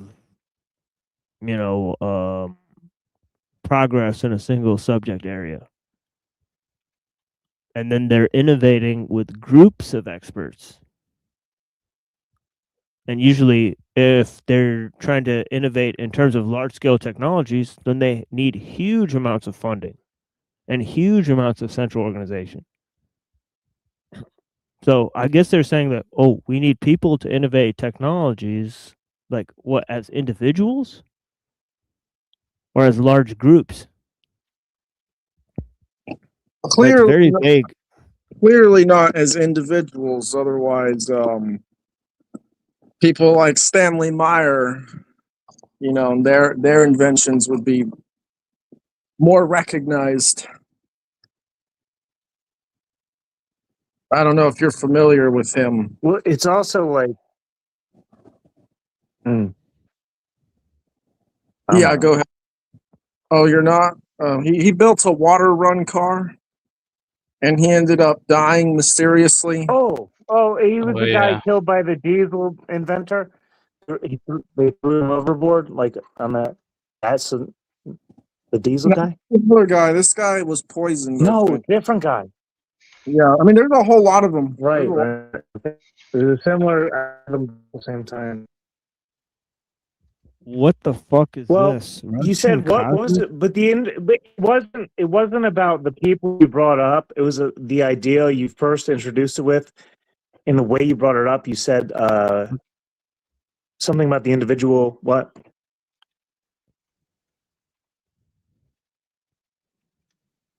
Me or TM? Do you remember?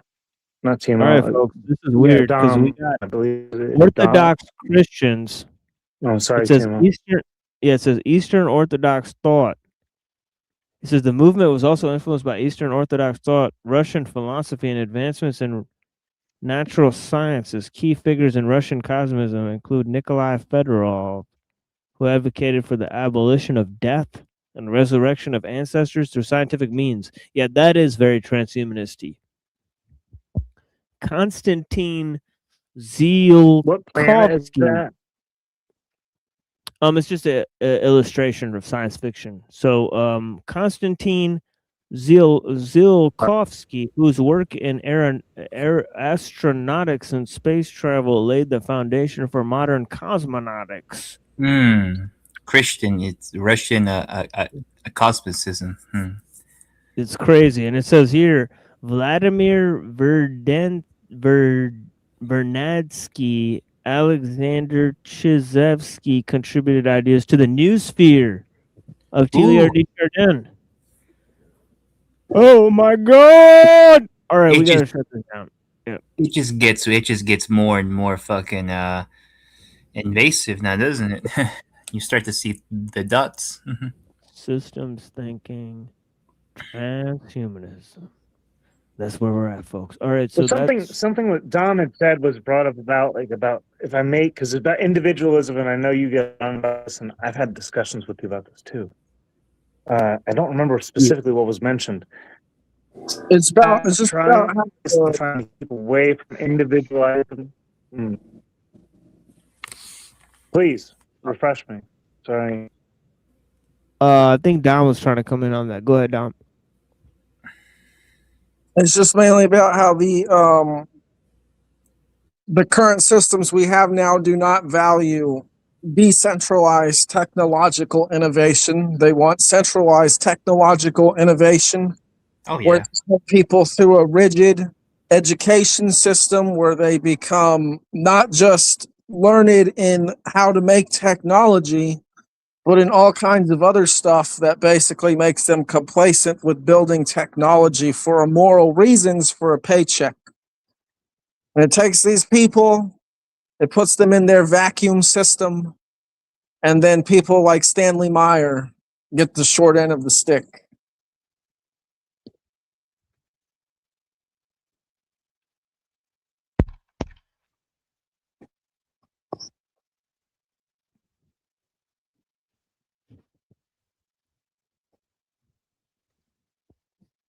It wasn't relevant to everything I heard. In America, it's like the land of independence. You stand on your own. You're an individual. Meanwhile, they're destroying the family. You know, between to stand on your own, right? That's you have to stand as a man on your own. It kind of is the opposite, too. Well, if we look at these systems, what I just described absolutely destroys the family because it takes people from their families, puts them in a system where they build technology that literally works against the families and communities that raised them in the first place. This is the difference between centralized innovation and decentralized innovation.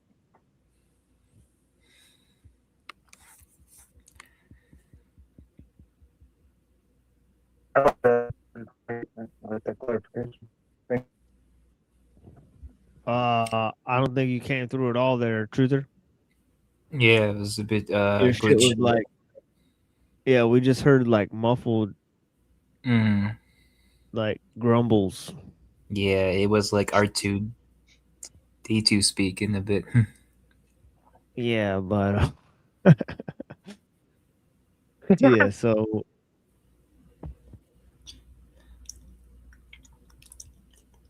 All right, so yeah, definitely, Dom.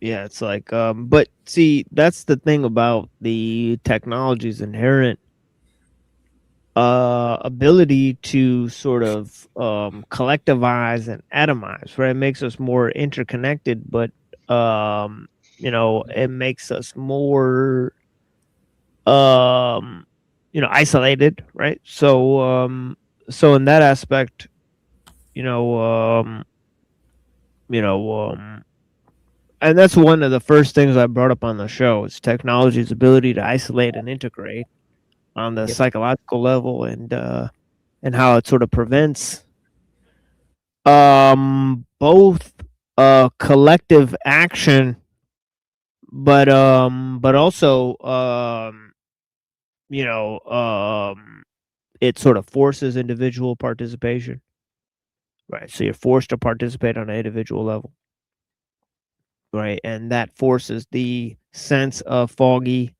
somatic detachment um through this whole extended prosthesis, right? So obviously we're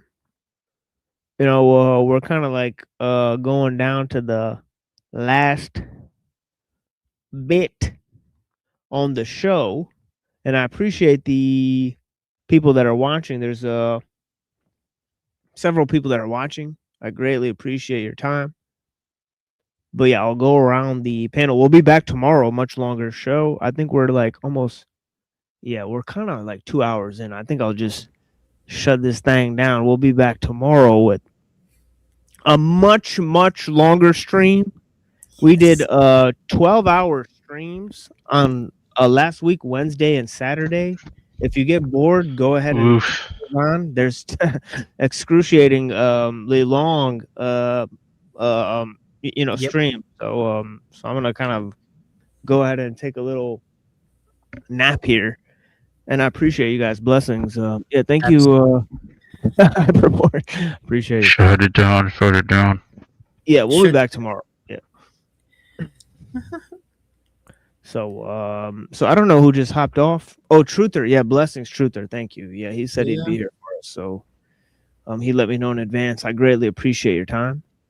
Yeah, what about you guys? Oh yeah, it's always good to be on the show. We definitely learn just the absurdity of transhumanness people and just like the absolute mental gymnastics and almost like occult level type of sorcery of conjuring up of concepts and words putting themselves together is just adamant. These people really think of themselves as like the hot shit. Yeah, and it's incredible how much ground we covered in a short amount of time. Where you got lists of types of transhumanists and types of organizations of transhumanists, then whole lists of ideologies of those transhumanist sort of sects, and the weird ideas about that tie into Teilhard de Chardin. So it was honestly a very quick moving and I think successful stream here, which I wasn't expecting because I just kind of showed up and no plan, and yeah, so yeah, same thing tomorrow. I mean, there's no real plan, so I implore you guys to come and speak to us. These guys, I speak to them all the time, right? Everyone that you see on the screen here, right? They're the homies. So yeah. Anyways, yeah, anybody else? Yeah, So we didn't even get into the TESCREAL acronym either, which does have extropianism in it. yeah, That could be for another time, I suppose. yeah. Stropianism. Yeah, and I've actually heard of the Russian cosmicism thing a while back. It was like one of my former online friends who I don't know anymore. Like 4 years ago, 5 years ago, he brought that up. He was very invested into it because he says like it was the only Christian thinker he liked. was the guy who made the Russian cosmicist transhumanist thing. Yeah, so Yeah, it's I really gotta send this to Unseen Warfare. I was gonna lose his mind over this if he doesn't already know about this, because this is bad news bears. There's literally these Orthodox Russian guys that he knows are kind of like running a sort of botched program over there. You know, pissing and Probably shitting on. orthodoxy, probably, I would think. Oh yeah, yeah, they're Oh. pissing and shitting on the rights of the church or whatever, especially introducing like new calendars and all sorts of interesting stuff that they don't really like. So it's interesting that now they're introducing transhumanist ideas. Like what? And that makes a lot of sense because that is what Russians have been doing for a long time, ever since they took over that church over there. So fascinating stuff, right? There's a tie-in to transhumanism to the Eastern Orthodox Church, and now we know why Android Blunderson is defending the Rubens. yeah. Pretty weird. I think transhumanism is inherent in the Bible because that's literally how the whole Bible ends, with people living in the cube city that's of God's light and they'll never have to leave. Ooh, that's gonna like ruffle some like feathers, Dom. Yeah, in like the Eastern Orthodox community. Well, I mean, You can't be talking about that, Dom. That's heresy. I don't see how else to interpret that, especially in light of the modern day. Especially since that's how it ends. The whole Bible Yeah, like that. it does. It's very ironic, yeah, that like the book that people say is against that actually has some arguments that could be interpreted in some way supporting it. And the description of like the transformation of the soul after achieving unison with God, right? And like with everything, it does have it has language that like runs in parallel with transhumanist language. So yeah. At the same time, however, the Bible gives the blueprint to break the system. If we just simply follow the teachings in the red letters of Jesus Christ, then there'll be no cube city at all. It's a very strange book because it plays against itself constantly. Like polarization of opposites or something? Yeah, it's essentially like one big scope of like history and dialectics and paradoxes into one cohesive genealogy of like one man, because Jesus is prophesied allegedly in the Old Testament. Cohesive is doing a lot of work there, to be Yeah, honest. I know. Yeah, it is doing a heavy lifting. I should have not said that, but just like a lot of it, it's like a voluminous amount of like history, genealogy, prophecy, and dialectics, and just all in one thing.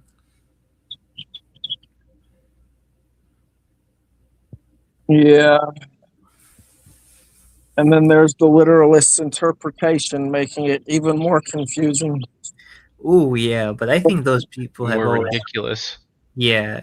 Oh yeah, like I think historically the Bible has always been seen in both allegorical and literal terms, but now like ever since the rise of like the Age of Enlightenment, people either take it strictly allegorically, like everything in the Bible is just like a metaphor that's like the liberal Christian, and then there's like the absolute literalists and fundamentalists who just take it like overboard. Absolutely. And they don't realize that it's a book of polarization, unfortunately. But I'm going to get off. It was cool talking to you all. Yeah, blessings, Dom. Yeah, thank you so much Easy, for joining. Agape. Yeah, agape. Yeah, it's good to talk to you. Agape, man, agape. Buddha, are you there? Buddha. Yeah, I'm here. Yeah, I'm here. So I didn't have much to say this stream, but it was good. Yeah, it's a good stream. Yeah, cool. Yeah, man, I appreciate you. Absolutely, and also thank you for showing me. For telling me about that YouTuber. I think he's interesting. I think they're interesting. Yeah, I think forgot their names, but it was oh, let me see here. Hold on. Yeah. Oh, yep, I found it.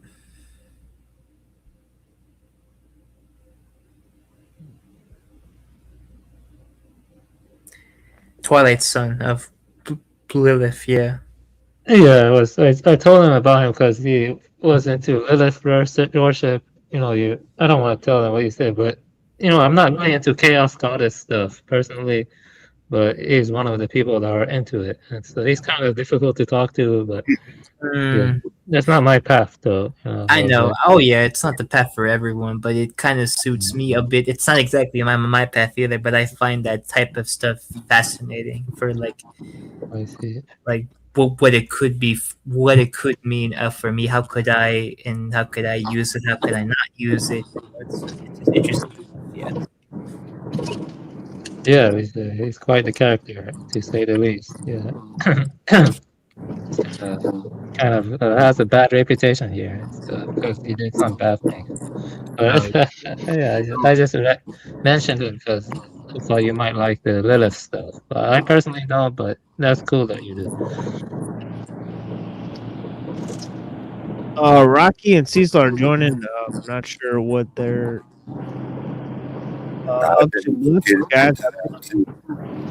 I've been studying the simulation theory. Yeah. Go ahead. Yeah, go ahead, Rocky. I've been studying the simulation theory and how it relates to the scriptures. I think I figured out who the demiurge is. Who is it? It's kind of like our own. We make it on ourselves. We bring it on ourselves to our. Ooh, so you're saying that we constructed it with our own what fears, desires, egos. Well, it says, "Let us make God in our image." I don't know who us is. Maybe it was the demiurge that made us. I don't know. I'm still working on it. I could probably explain. Do you have the time for me to explain that to you, Rocky? Go for it. I'm still working on it. Okay, so God made us in our image. He originally created us out of dirt, right? Okay, what is an image? It's a surface level something. What are we made out of? 60% water. What is the Earth's surface covered in? Over 60% of water. Therefore, God is Earth. Shit, son. Well, I know it says the spirit. Sorry if I'm a little bit too pagan for you there. The spirit hovered over the waters. Gaia worship, in some way. Yeah, I'm not going for that, but I do think that the spirit hovered over the waters, and it's kind of in the creation. It talks about you can't separate. I mean, how do you get rid of darkness? You bring in the light, but you can't get rid of the light by bringing in the darkness. You know what I mean? It doesn't work the other way around. I don't know. It's got something to do with our consciousness. As long as the light is there. When it's not, then the darkness returns.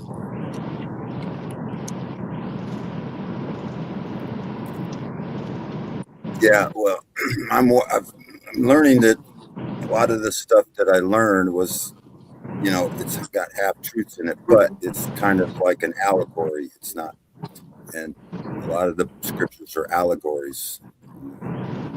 And I don't think, I think that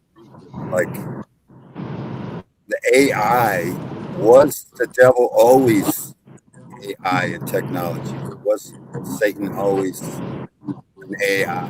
It was an AI from the beginning. The AI. Are you trying to say Jesus was really an AI? Yeah, we actually have Whoa.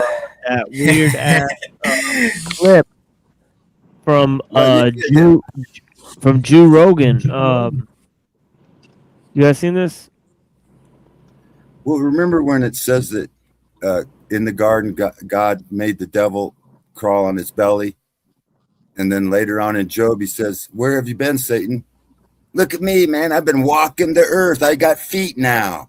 Like he made a cyborg for himself or something. Oh shit! Like, you know what I mean? Yeah, look at He had- this. Look at this in the Joker. garden. I mean, this is crazy stuff, guys. Jesus was Oh born my out of a God. virgin mother. What's more virgin than a computer? Jesus was born out of a virgin mother. What's more virgin than a computer? Jesus was born out of. Joe is controlled opposition. Oh yeah. A virgin mother. Jesus was born out of a virgin mother. What's more virgin than a computer? What? What's more virgin than a fucking computer? That's pretty cringe. What the fuck? Yeah. Yo, that's gotta be the what he dumbest meant shit I've to ever say- Joe, Does fuck he- anything. Joe, I know. fuck anything. It's a virgin. I think he might have cut it off there or something, because I think what he meant to say was, "What's more virgin than a computer nerd?" That Not a sounds. Oh wow. Yeah. That kind of sounds way more worse than anything Active Rap Blood has ever said on the show. It's like, Sheesh. what's more virgin than a computer? If Jesus. Oh, what? Yeah, what? Oh, we gotta get him. That He is said, so good, man. That is fuck. That is he fuck. said, Jesus is. he said, oh my god, this is horrifying, dude. Nah, We gotta see that. We gotta see that in slow motion because he's at. it's- oh shit. Yeah. Jesus was born out of a virgin mother. What's more virgin than a computer? That's like the gayest shit I've heard in a long time. Yo, that's only the first 5 seconds.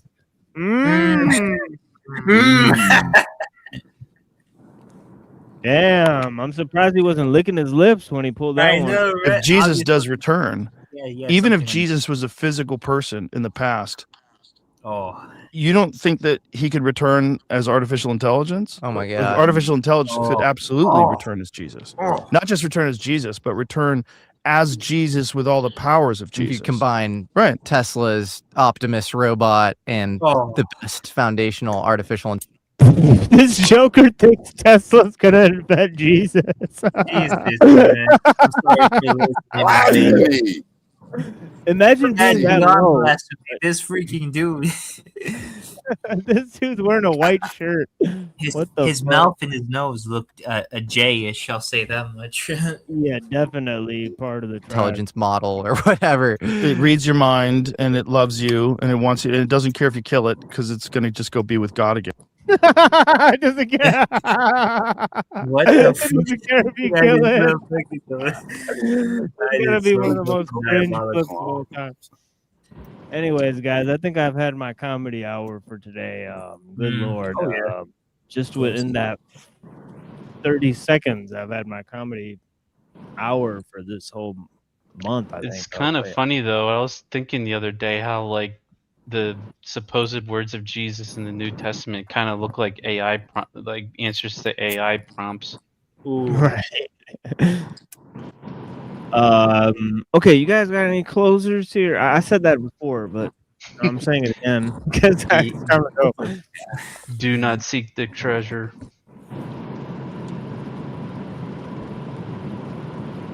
Yeah.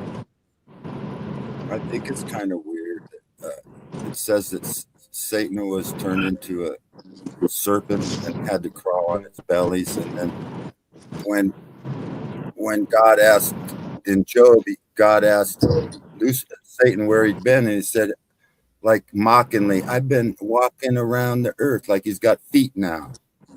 He made himself some feet. And it could be like, maybe it's a machine, or maybe it's some kind of machine. Ghost Some in the kind of machine, body yeah. made himself a body.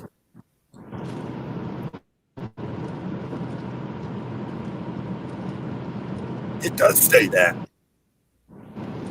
It does say that. It does say that. Oh, Hyperborean. If you're a Hyperborean, you should know that. Anyway, yeah, I've been getting into this. It's like synchronicities. I just find out something about like how the demiurge is like maybe like the fall. Like we're like our bodies are. We were like I don't know. Anyway, it's hard to understand. It's a synchronicity though. Because it's like you guys are talking exactly about what I just learned the other day, and I haven't been able to put it in words yet. I can't explain it, you know. Yep.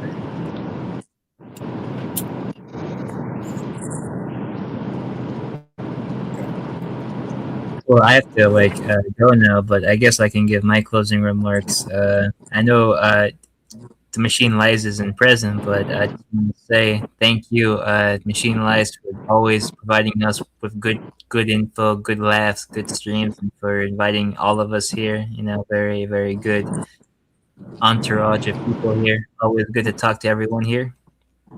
And I will see you guys later. See ya. Yeah, blessings. Yeah, thank you so much. Absolutely.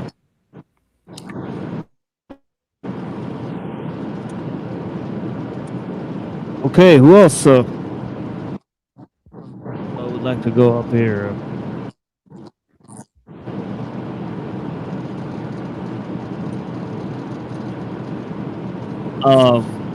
Rocky, would you like to say anything to the people?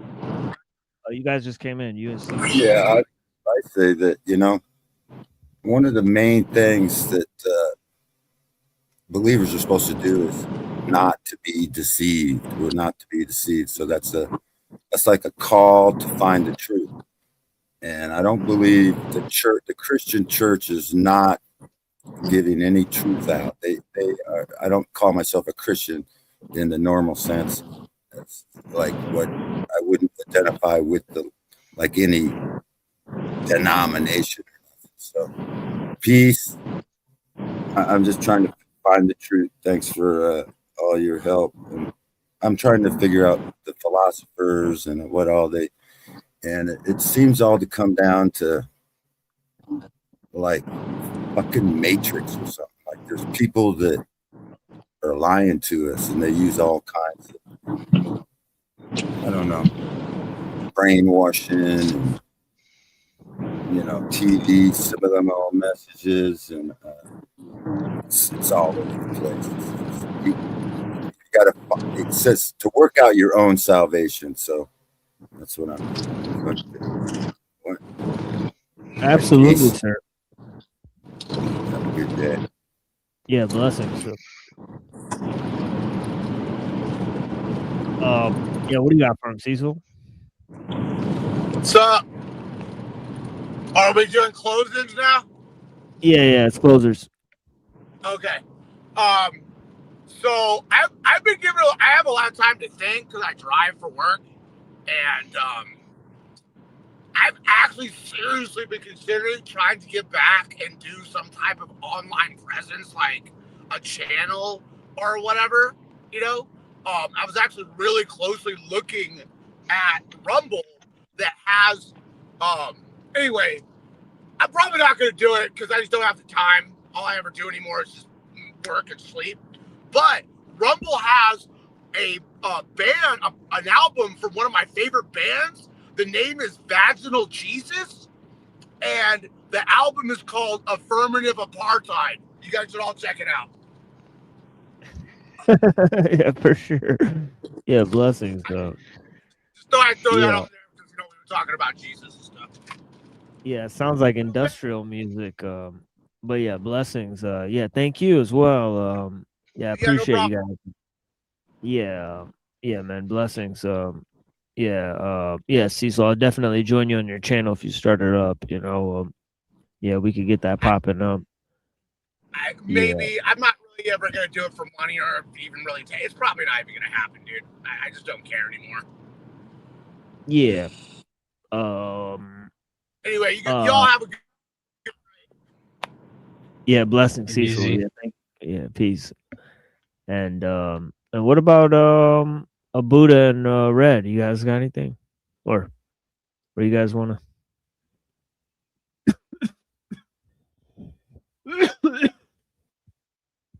No, I appreciate you guys. Yeah. Yeah, blessings, guys. Got Red. Do not seek that treasure. Exactly. Chapter 9, Tao Te Ching. Definitely. I appreciate you guys. Yeah, okay. So here's some music for you guys, and a little bit of a longish musical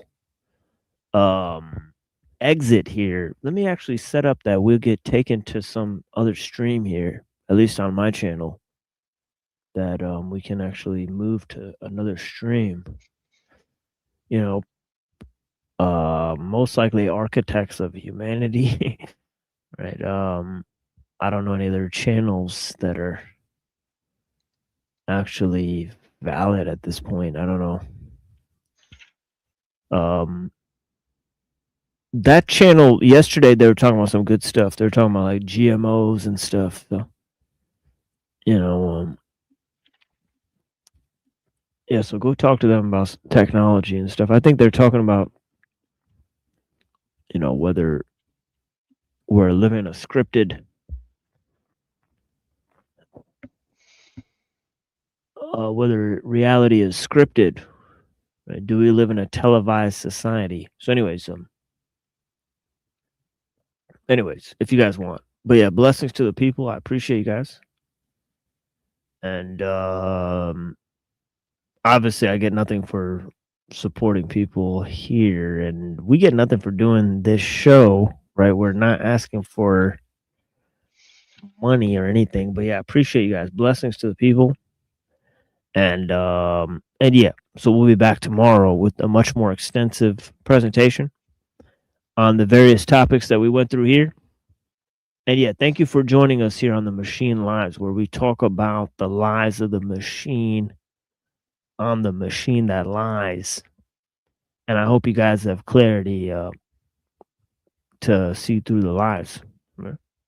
Blessings. Here's something I recorded a while ago, and maybe some of you will appreciate it, right? Yeah, thank you. Making himself up. Exactly.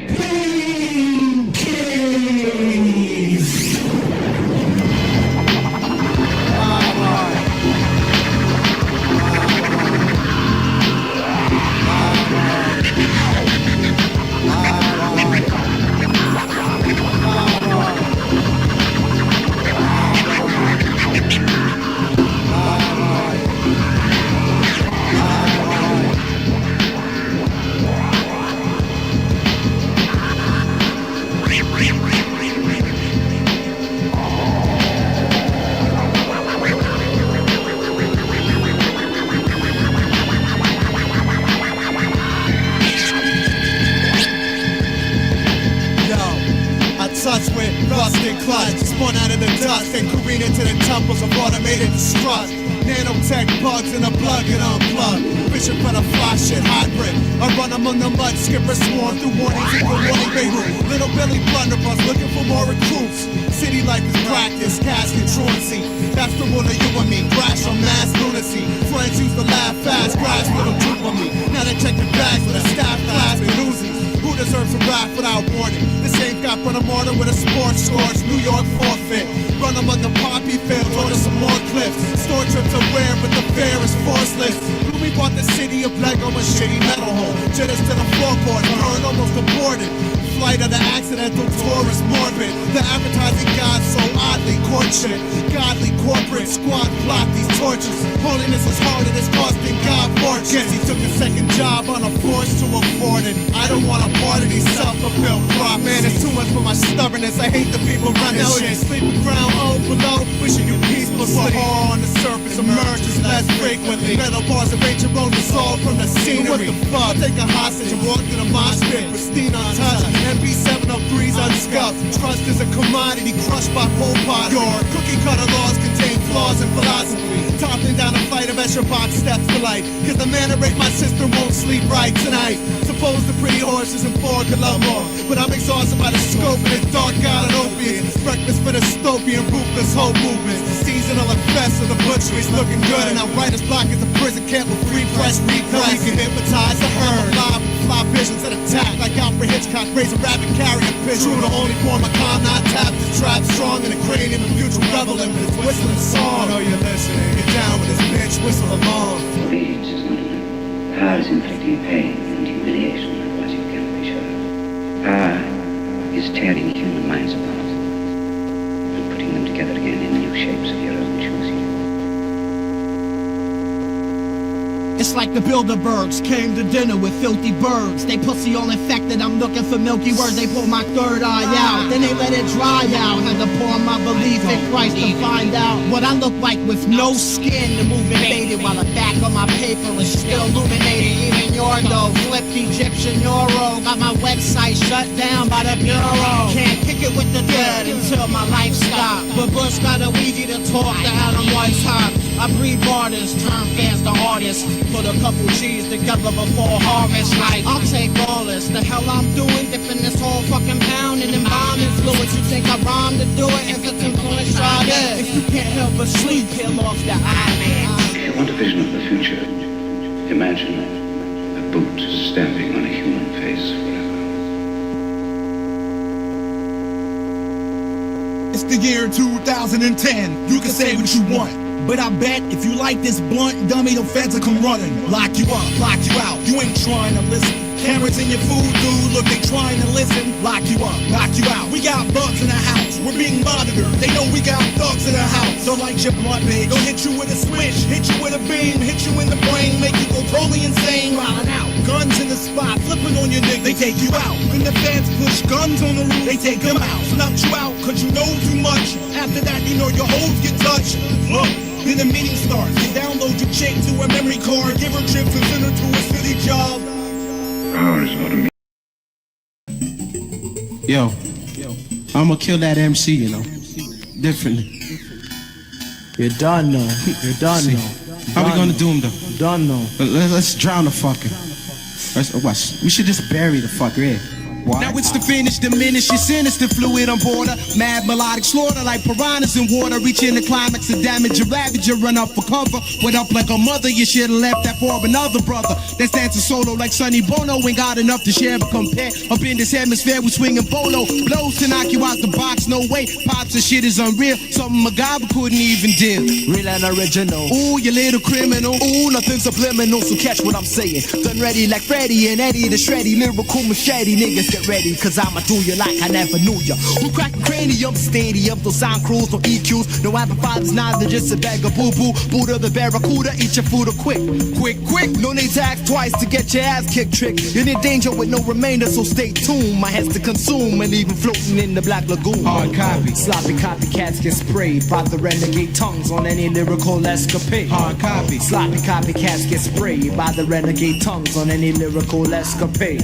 Kill it to rest your rhymes with baby, cause it's necessary. Piece of the diploma you're receiving in a cemetery. Corpses get buried for temporary. There's no chance the set could advance. Like up in a horror flick with Jack Palance. Fuck it, your whole set could kick the bucket, ain't no choke. Rhymes are cutthroat, actions to actions, burn flesh to gun smoke. I'm meditating on your grave, so behave and sweat the 12 gauge. A cardiac arrest or something less. Stress is taking my brain like Bacardi Breezer. I'm in the freezer digging quick like a speed cheetah. Or Sonny Chiba puffing on some more fat shit. My shit's obese, you better cease to get your ass kicked by real beats and real rhymes, cause it's hard times. Bitches coming up quick and trying to make me realize, read between the lines to get no blinds in my sector. You better recognize I put you on and I'll reject you. Hard copy, ungrateful bitches get no love. Shit is cutthroat, drop back your car to you're getting rubbed. Hard copy, sloppy copycats get sprayed by the renegade tongues on any lyrical escapade. Hard copy, sloppy copycats get sprayed by the renegade tongues on any lyrical escapade. Black and beaten with massacres from here to Reno in places to scar faces with no traces like Al Pacino. I'm a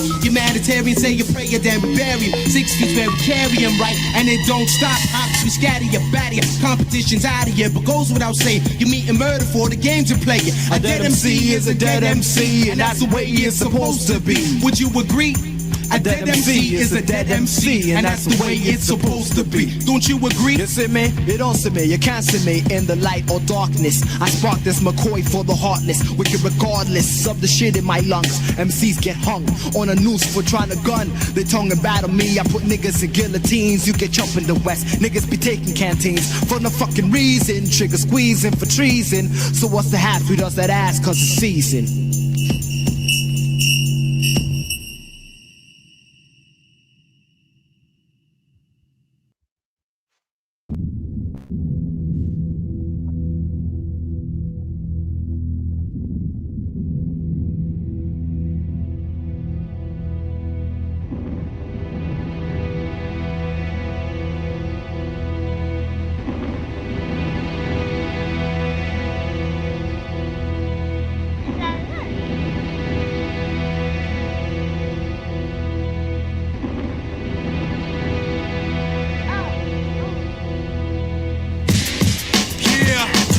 One more time. Yeah, check. Everybody, let's breathe. Inhale smells of creation as the wind blows and the moon glows and the sun allows life to grow. Thoughts that go through space at a high-speed pace. The base is yet to be placed upon this race. Gather matter, power to make a star shatter. Infinite amounts of manifestations. Give ovations and praise for the days that reflect the creator's ways. Praise in the pasture of the illest rapture. Ideas made visible, trapped by physical. So I choose to transmit my being in ritual tongue. From spiritual to man, to woman, to love, to conceive, to incubation. So born.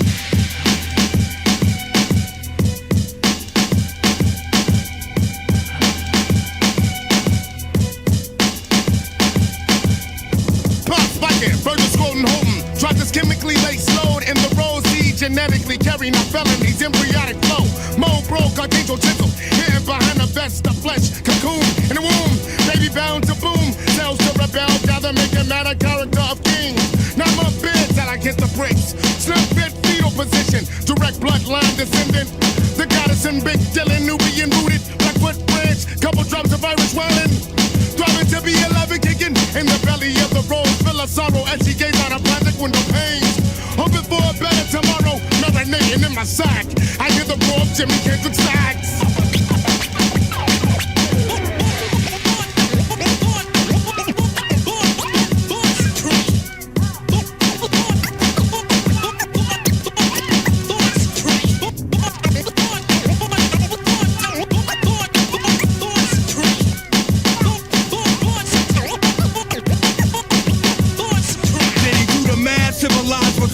With the craft that's heaven and hell continue to clash. Walk the path, see the sights that are more than often hideous. Blessed with birth to fight a war that seems endless. Meditate, correct mind state, sunlight bait. Elate my essence, arm, leg, arm, head in your presence. Check the degrees, hot enough to burn yet cold enough to freeze. Focus on the fact as the earth revolves. We don't die, but the truth will make a demon soul dissolve. Alive, 25 at a perfect spiritual to flight. Beyond sight, life with purpose. Serve your time to harm, breeze from your cell, freed from hell. Born back to civilization, what's mine is yours. I see my cousins, they look like yours. Let's make us seize the universe. Born.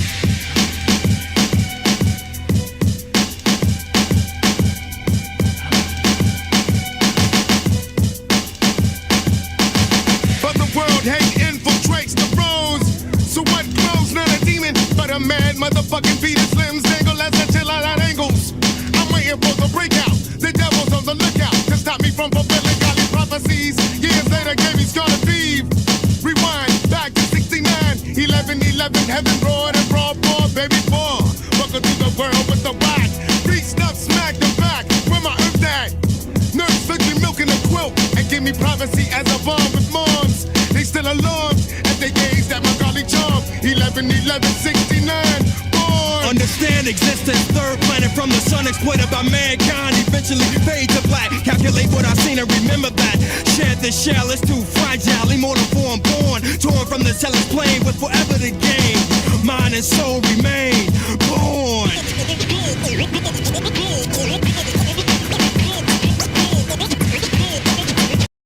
Sidewinders, unique and authentic, simple but mesmerizing. My oceanic portioned ideas were dead surprising. Penmanship calligraphy dash while feds arriving, colliding. The ghastly arithmetic settles slugs with a large stiff feather. Write epics in devil's blood, shovels dug 360 feet deep, mining for diamonds. Effortlessly shining outlandish power refinement. Spotlight atop a grandfather clock. Erase the decorative, 34 consecutive Paleolithic perfectionist. One standard lesson, my weapon concealed in hooks. Add my work to a binder, horror novels and children's books. Paperback or hardcover, rock candy and peppermint. Green and purple grapes while blasting shots through your residence. One standard lesson, my weapon concealed in hooks. Add my work to a binder, horror novels and children's books. Paperback or hardcover, rock candy and peppermint. Green and purple grapes while blasting shots through your residence. Disciplined apocalypse, status architectonic. Thoughts monopolistic, ironic, multi-symbolic, sonic verbal illustrations of foreign words and phrases. Literary journals, papyrus, climatic pages. Obviously astonished, neurotic from pleasant tear gas. Syllables of clear glass, should have worn engineer mask. Butcher like career last eons. Bow with broke knees, authority of the jaws that crush the plants and float trees. Vivid fluorescent soaked leaves, eloquent neon smoke screens. Deciduous anonymous columnist, how I wrote these explanatory notes. Prescribe sublime your costume, or bury you under a lighthouse, reading while in the watch room. Vintage typewriter with coffee mug full of fire ants. Incalculable at choirs and clock before my pliers clamp. Time dismantled a tangle of broken wires. Monumental captain, you dangle in open fires. High truth is choking liars. Willful and permanent crippling. You die in vertebrates and I skillfully exterminate siblings. These elements of style fade out like gleaming horns. Titled the misshape and chaos of well-seeming forms being born. Purple scorpion creep across sandy land. Hand me crayons cause I stay off the hook like Candyman. Some one standard lesson, my weapon concealed in hooks. And my work to a binder, horror novels and children's books.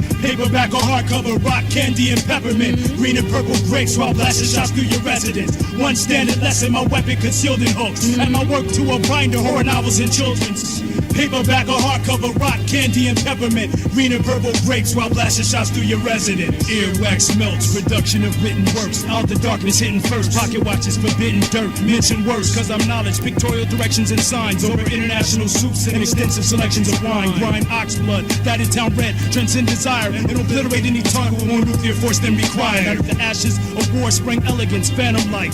They synchronize slither, organically granum-like. Archetype, architectural mind, renowned thinker, last eminent composer, theatrics around speaker, acoustic, immeasurably deep, white liquid marble, Fiji water, swig and gargle, conspiring to hit Chicago, metacarpals, pop orchestras, violently scribbled novels, choreographically grovel, the phonograph record wobbles, pistachios and cashews, mastering can be difficult, move counter-centrifugal, road to nowhere is typical, aquatic plants, architects starving his green sharks, granted rare stamp collections and marvelous theme parks, the award-winning pen, you fumble, hustles and scams, rusty tugboats, trains, foghorns, muscles and clams, whistle through your speaker, lectures for neighborhoods, add a sequel, collision course inscription, the end of all that is evil, one standard lesson, my weapon concealed in hooks, add my work to a binder, horror novels and children's books, paperback or hardcover, rock, candy and peppermint, green and purple grapes while blasting shots through your residence, one standard lesson, my weapon concealed in hooks, add my work to a binder, horror novels and children's paperback or hardcover, rock, candy and peppermint, green and purple grapes while blasting shots through your residence, one standard lesson, my weapon concealed in hooks,